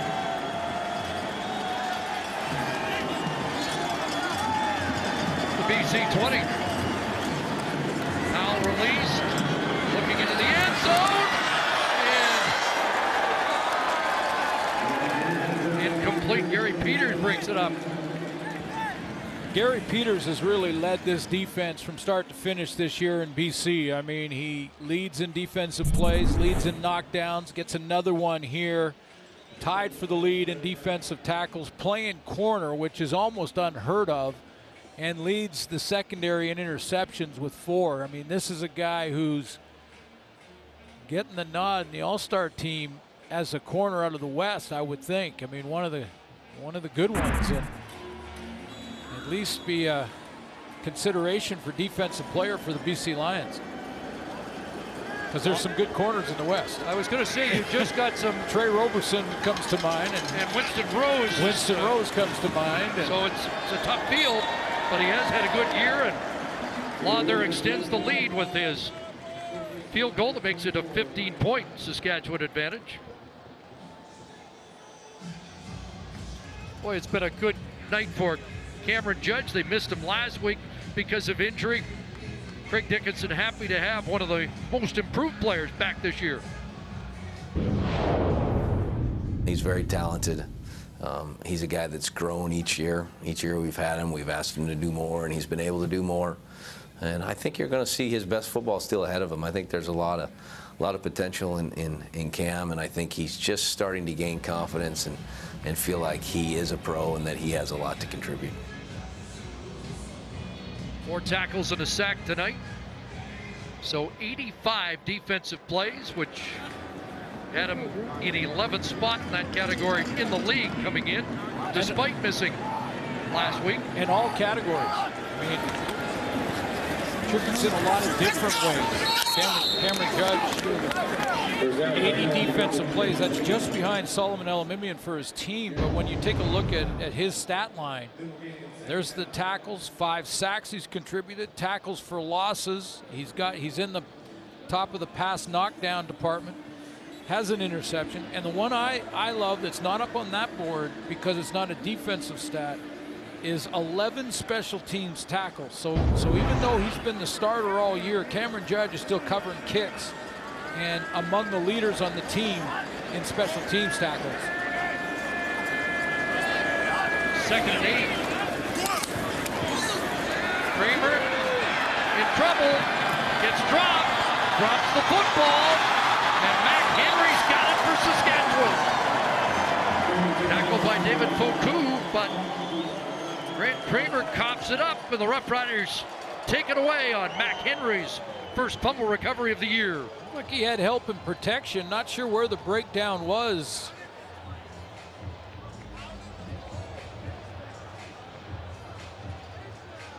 Of course, when you're playing against A.C. Leonard and Charleston Hughes off the edge, it's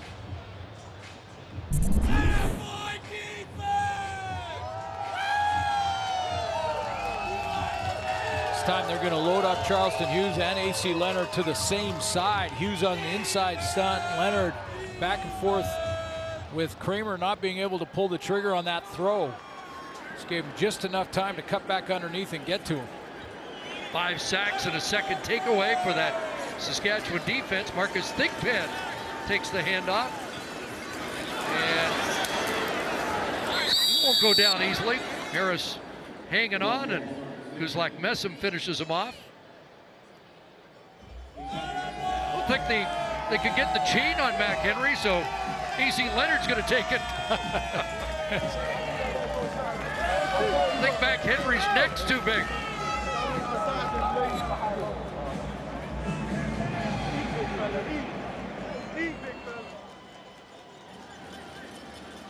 Second and 6. Thigpen remains in at the tailback spot. Short drop. A pump, and David Bernard got his hands on it.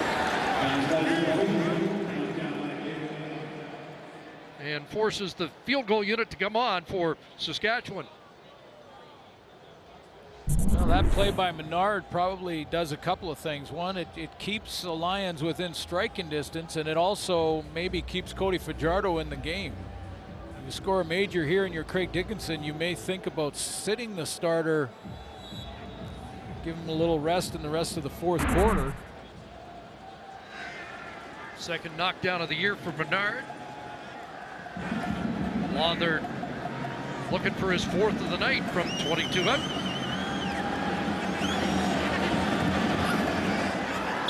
And it's a 27-9 lead for the Roughriders.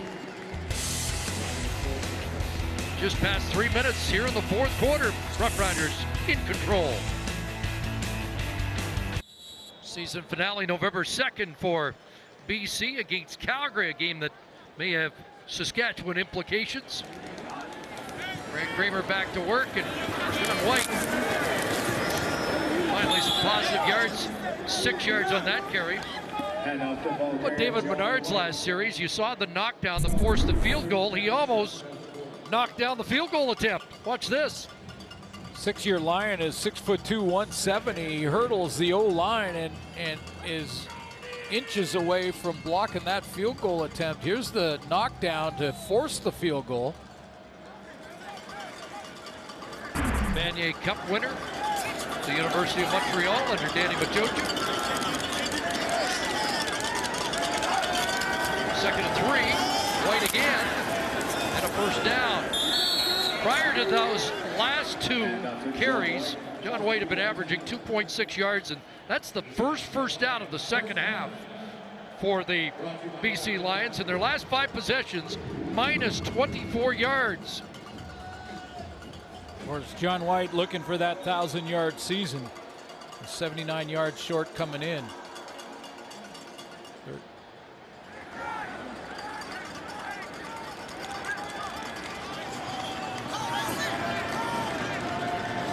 Good way to settle down Grant Kramer a little bit too, get the run game going. 38 yards for White. Look out! Does get it away. But that's Cameron Judge off the edge, and it's another big night for him. Well, for Grant Kramer, it's about, you know, this is Grant Kramer saying, okay, well, when we draw this up, I'm supposed to fake that I'm going to the wide side of the field and then flip around and give it to Deron Carter on the hit screen. So I'll fake it. Whoa, who's right in my face? Cameron Judge. Don't think he saw any of that kind of blitzing in the preseason. No, and you got in practice, you got the special jersey on, so you're not allowed to hit the quarterback. This is new territory. They get a free play here. Riders offside. Pass high intended for Burnham. Kramer's pass intended for Brian Burnham falls incomplete.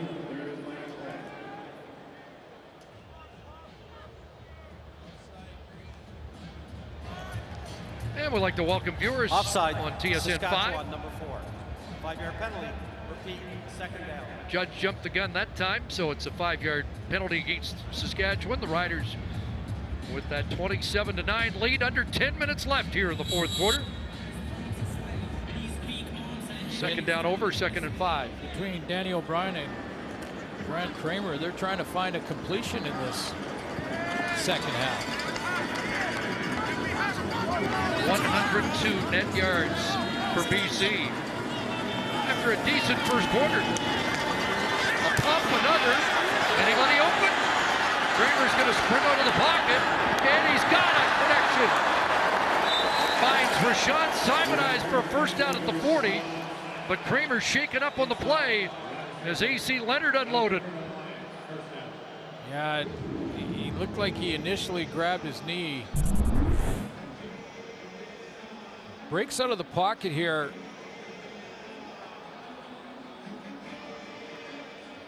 See what happened at the end of this play. Gets pulled down from behind. Doesn't look like it was late from AC Leonard. Just as the ball was being released, he left the right knee looked like it buckled a bit for him in the right knee, or it looked like it buckled. That's the one he grabbed first.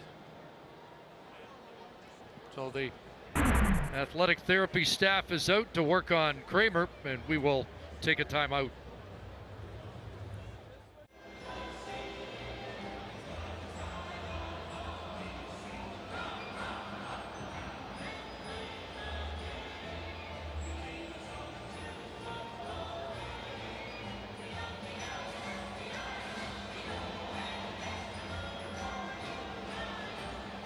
Yeah, but his line may still be open, Rod, because he's back in for Grant Kramer. The 23-year-old Kramer will probably never forget his first CFL completion, although he might like to, because he's on the sidelines working on a right knee injury. And here comes O'Brien. The Johnson, AC Leonard stuffs that, and then finishes him off. Yeah, you don't see this very often, but Devon Claybrooks, the head coach for the BC Lions, was right out on the field checking out his backup quarterback in Grant Kramer, and then helped him off the field. I mean, you know, the coaches across the board all obviously care about their players a ton, and it's about the person first and the player second. But you see the example there with Mike Riley right out to give him a little pat on the stomach and say, tough year on quarterbacks. 2nd and 12. Will shovel inside, and that's an incomplete pass. And not just on this side of the border, because there's some injured quarterbacks down south Pat too. Mahomes, the latest. Yep. And maybe the biggest.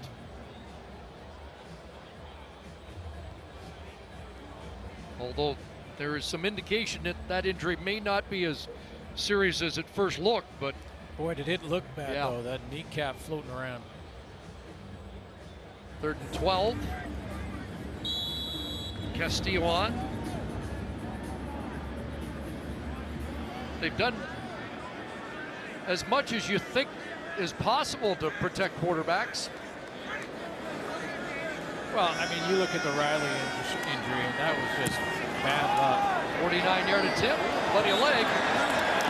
It's 27-12. Just under 8 minutes left here at BC Place Stadium.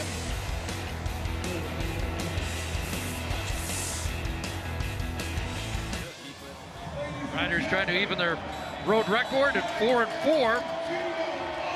Still some work to be done, but a 15-point lead. Fajardo hands it off to William Powell with another burst. He's been ripping off 7-8 yards minimum every carry. 9 on that one.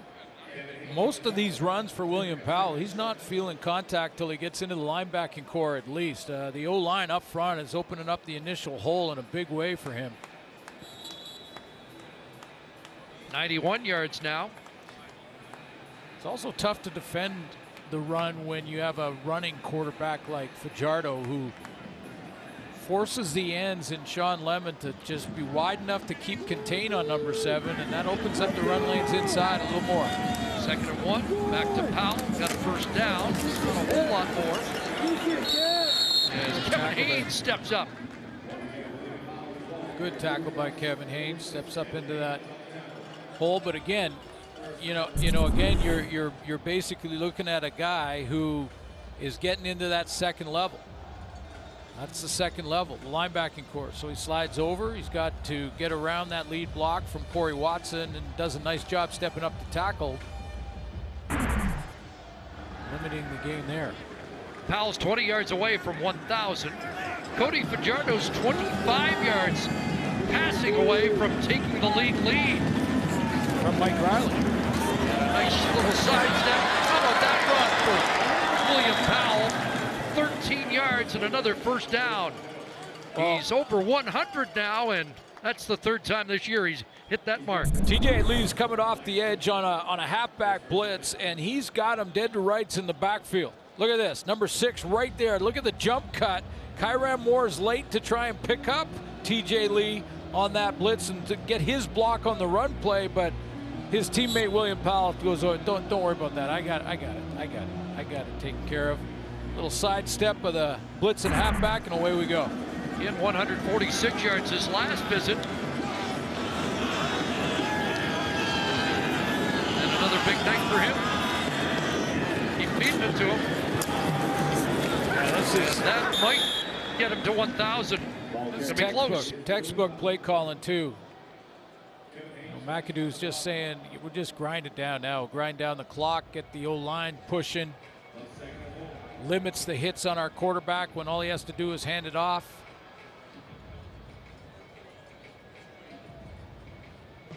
Seven yards gets him exactly to 1,000 on the season.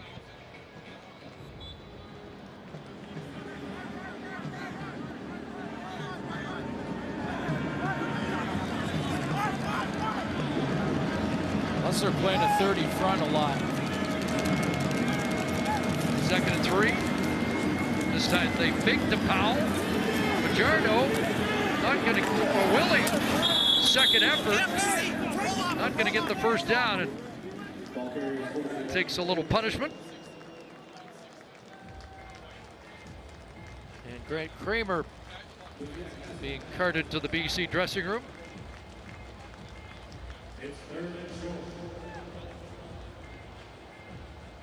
Tough debut for him. I tell you, I was looking forward to seeing what he might be able to do after what we saw in the preseason. I was too.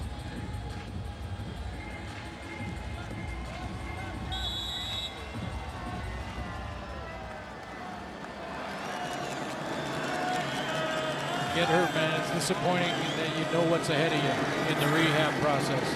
3rd and a little more than a yard for Fajardo, and he's not going to get there. Kevin Haynes finishes him off. Corey Toomer hanging on. And they'll turn it over on downs. Yeah, there's a guy that wants to be a BC Lion next season. Yeah, and I would say you could just guarantee that 42 is going to get an invite. I mean, we've made the comparison. We've talked about it. Coming from Central Washington, Adam Big Hill, and he looks a lot like him, maybe a little bit smaller, but quick, arrives in a hurry. 6 Great tackles. Instincts. Got that one start last week, had 9 tackles. Good shit, boy. 6 tackles and a sack today.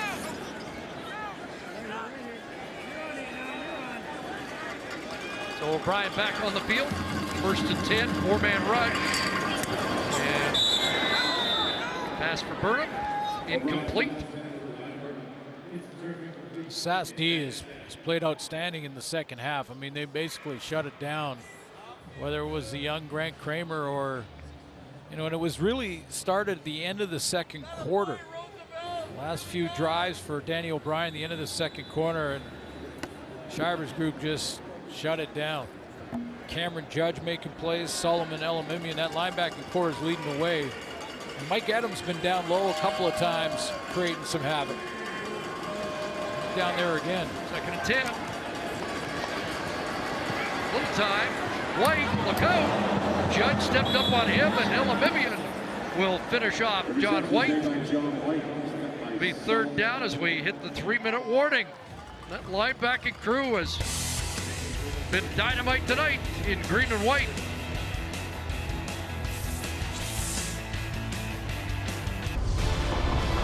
CFL on TSN doubleheader tomorrow begins with a live bike game, the Red Blacks and Tiger Cats. 4 o'clock Eastern, followed by the Bombers and the Stampeders in the first of a home and home with top spot in the West up for grabs. Action gets underway 4 Eastern, 1 Pacific, only on TSN. We're headed for McMahon for that one and looking forward to it. 3rd and 5 here for BC. Lions offense stays on the field, down by 15.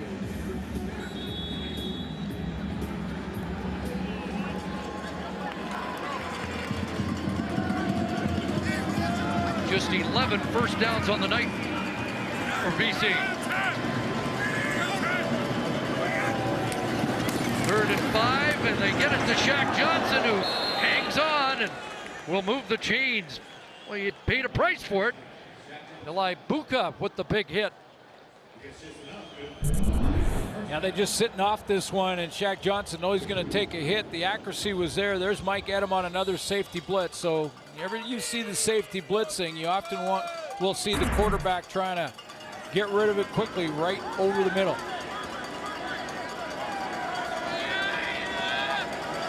Lyles in the backfield. John White shaken up on that last catch, and Katoy is cut down at the 49-yard line.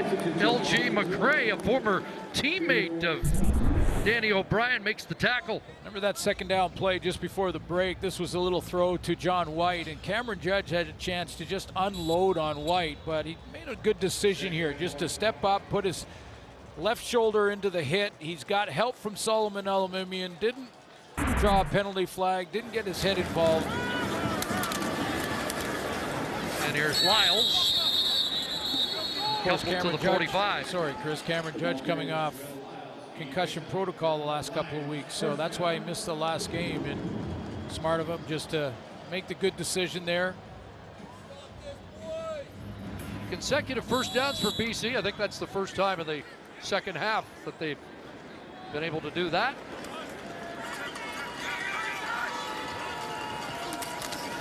O'Brien runs out of the pocket. DeBeer in pursuit. He can run a while, nobody there, and he'll step out with a first down at the 31.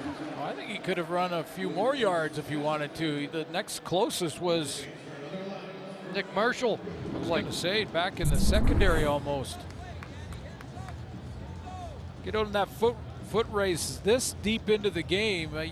You got to think the quarterback's gonna win that foot race with DeBeer. 3 carries, 32 yards for O'Brien. A couple of 15-yarders in this game. 1st and 10.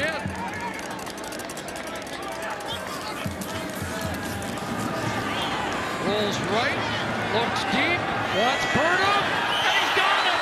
What a catch! And at the goal line, touchdown! Another remarkable Brian Burnham play! Unreal. And the Lions are hanging around. Unbelievable. He just keeps doing it. Making the extraordinary look ordinary. I mean, he is just wins the fight, rips it out of there. Inches away from one of the best I've seen probably in the last 10 years on a one-hander in the first half that was just a fraction of an inch out of bounds. Look at the battle. You know, Cody Fajardo is probably going to be the nominee for outstanding player for Saskatchewan. Likely takes over first in passing yards, and his record and all of that is definitely a good argument. Stop playing. The question, though, I have is, with all the spectacular catches that 16 has made, can you be the MOP in the league on a 5-win football team? He's making a case. 10th touchdown of the year, and now a career best. Go for 1 there. They're within 8. And now do we see a short kick? And they're not a 5-win team. It's not over yet. When they're 1 possession away from tying it up with 1:32 to go. Yeah, I would think, well, you're right on the bubble again. We saw in the earlier game, Corey Chamberlain at about this same spot kicked it deep, had time and got the ball back and had time to set up for a field goal to tie it, but career best, over 1,400 for the league leader now.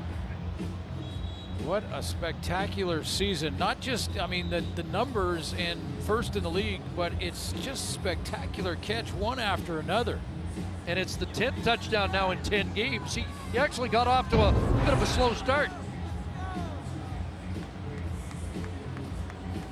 I do hope they show the disallowed touchdown in the highlight reels, because you're right, it was Deron Carter's one-hander, but with great footwork to try and stay in bounds as well, and a defender on him. Yeah, and we're still not sure if he didn't get down.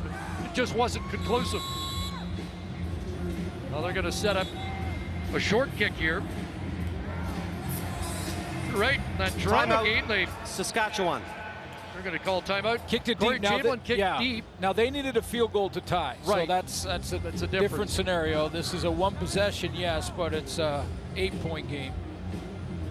So BC will try the onside, try and get the ball back, and they need the major. Craig Dickinson also is a special teams expert. One of the reasons, Chris, that he called the timeout after they lined up was to see exactly how BC was going to line up, where they were going to put their heavy side. And now they can change it if they want, if they have practiced more than one sort of lineup of onside kick. And last-minute instructions. Guys on that front line for Saskatchewan's got to pick somebody up and let the guy behind them catch the ball. One side, it's Williams-Lambert. Here we go.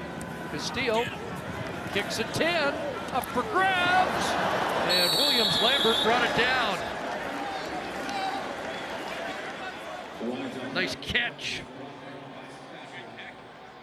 by the second-year rider. Jordan Williams-Lambert as one of the receivers on one side, and they had Shaq Evans on the other. So 2 sure-handed receivers in that position. Shaq Johnson tried to jar it loose, but Williams-Lambert secures it.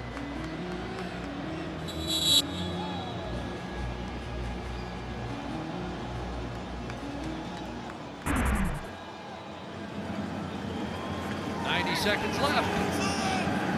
Riders starting at the Lion 47. Box and quarterback option. It's Edwards in the backfield, and Powell's going to lose yards. Yeah, you could just see BC saying, we know what you want to do here. You want to see if you can grind down a minute 30 with William Powell. They loaded up the box. Edwards was in the backfield. Didn't even think about a passing play in that scenario. Well, his 1,000-yard season now is 997. He's going to have to hit 1,000 a couple times here tonight. Loss of 3 on the play. Trying to hit 1,000 for the 3rd straight year. Screenplay is not a bad call in this scenario. Did they get the play off? No, they did.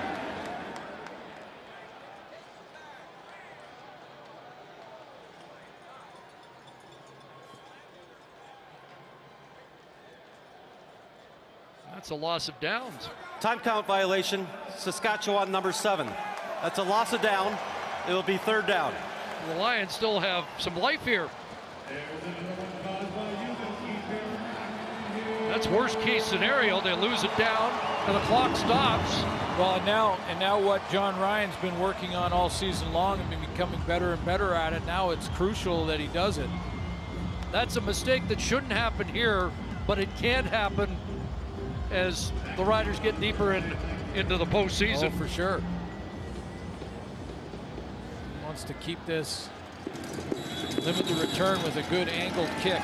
And Langford can't let this one go in the end zone to keep BC alive. See if John Ryan can reach the end zone.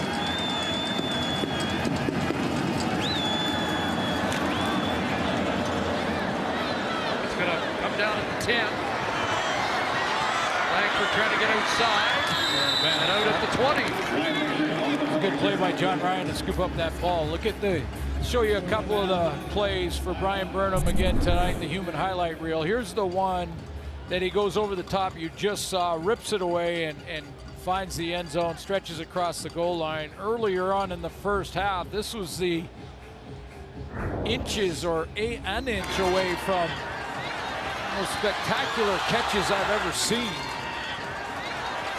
His body control is as good as any we've seen. And it was That's how close it was to be an overturn. If they called it on the field a touchdown, they wouldn't have overturned it. Exactly. And now, BC 90 yards away. Oh, ball dropped, and O'Brien's going to be pulled back there. 105 yards away now. Mike Edom was charging in, the 6th sack of the game for the Roughriders. But O'Brien never secured it. Well, he's been down there a lot. All game long, as a matter of fact. Mike Edom has come down and come on this blitz a few times. Solomon Elimimian goes one way through the B gap, but Edom shows up from the left side. You see that Danny O'Brien was taking a peek at the receivers and the coverage. That ball just a little outside on the snap and to the right.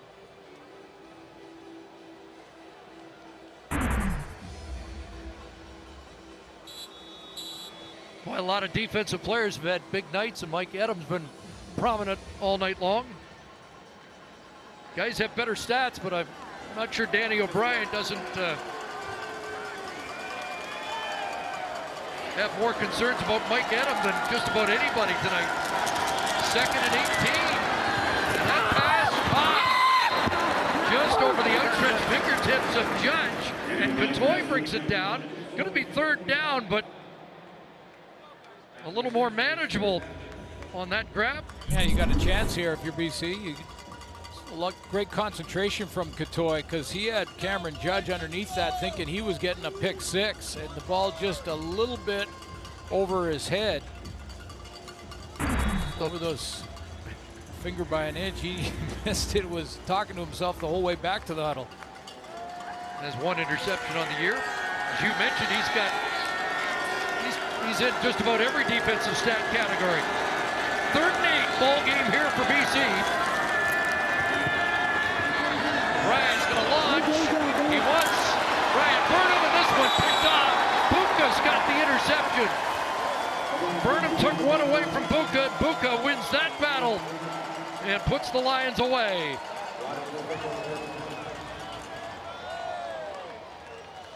Well, I don't blame Danny O'Brien for just saying, I'm going to throw it up to 16 because I like my chances.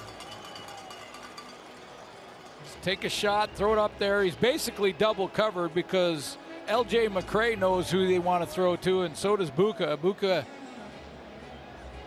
high points it, has to wrestle with it, and uses his teammate just to get that one hopper off the top of the helmet. Yeah. You feel me? You see me now? You see me?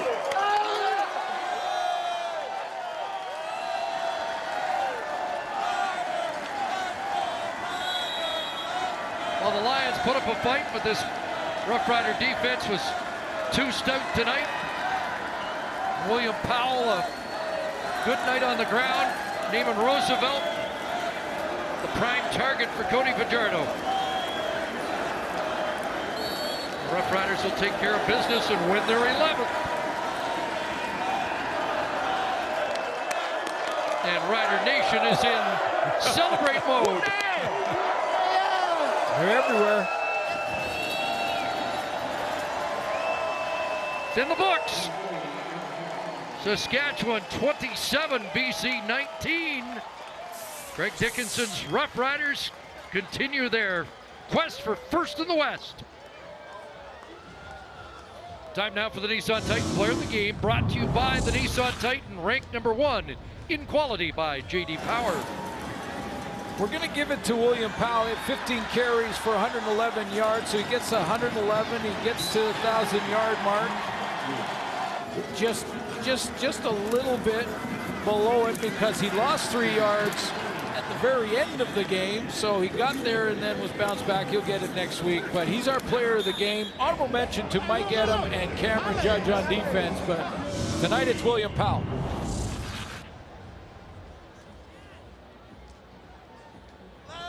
So the Rough Riders take care of their business, and then we get set for the big doubleheader tomorrow. Starts with the Red Blacks at Tim Hortons against Hamilton, and then the matchup with big first place implications in the West from McMahon, the Blue Bombers, and the Stampeders. Again, 27-19 the final.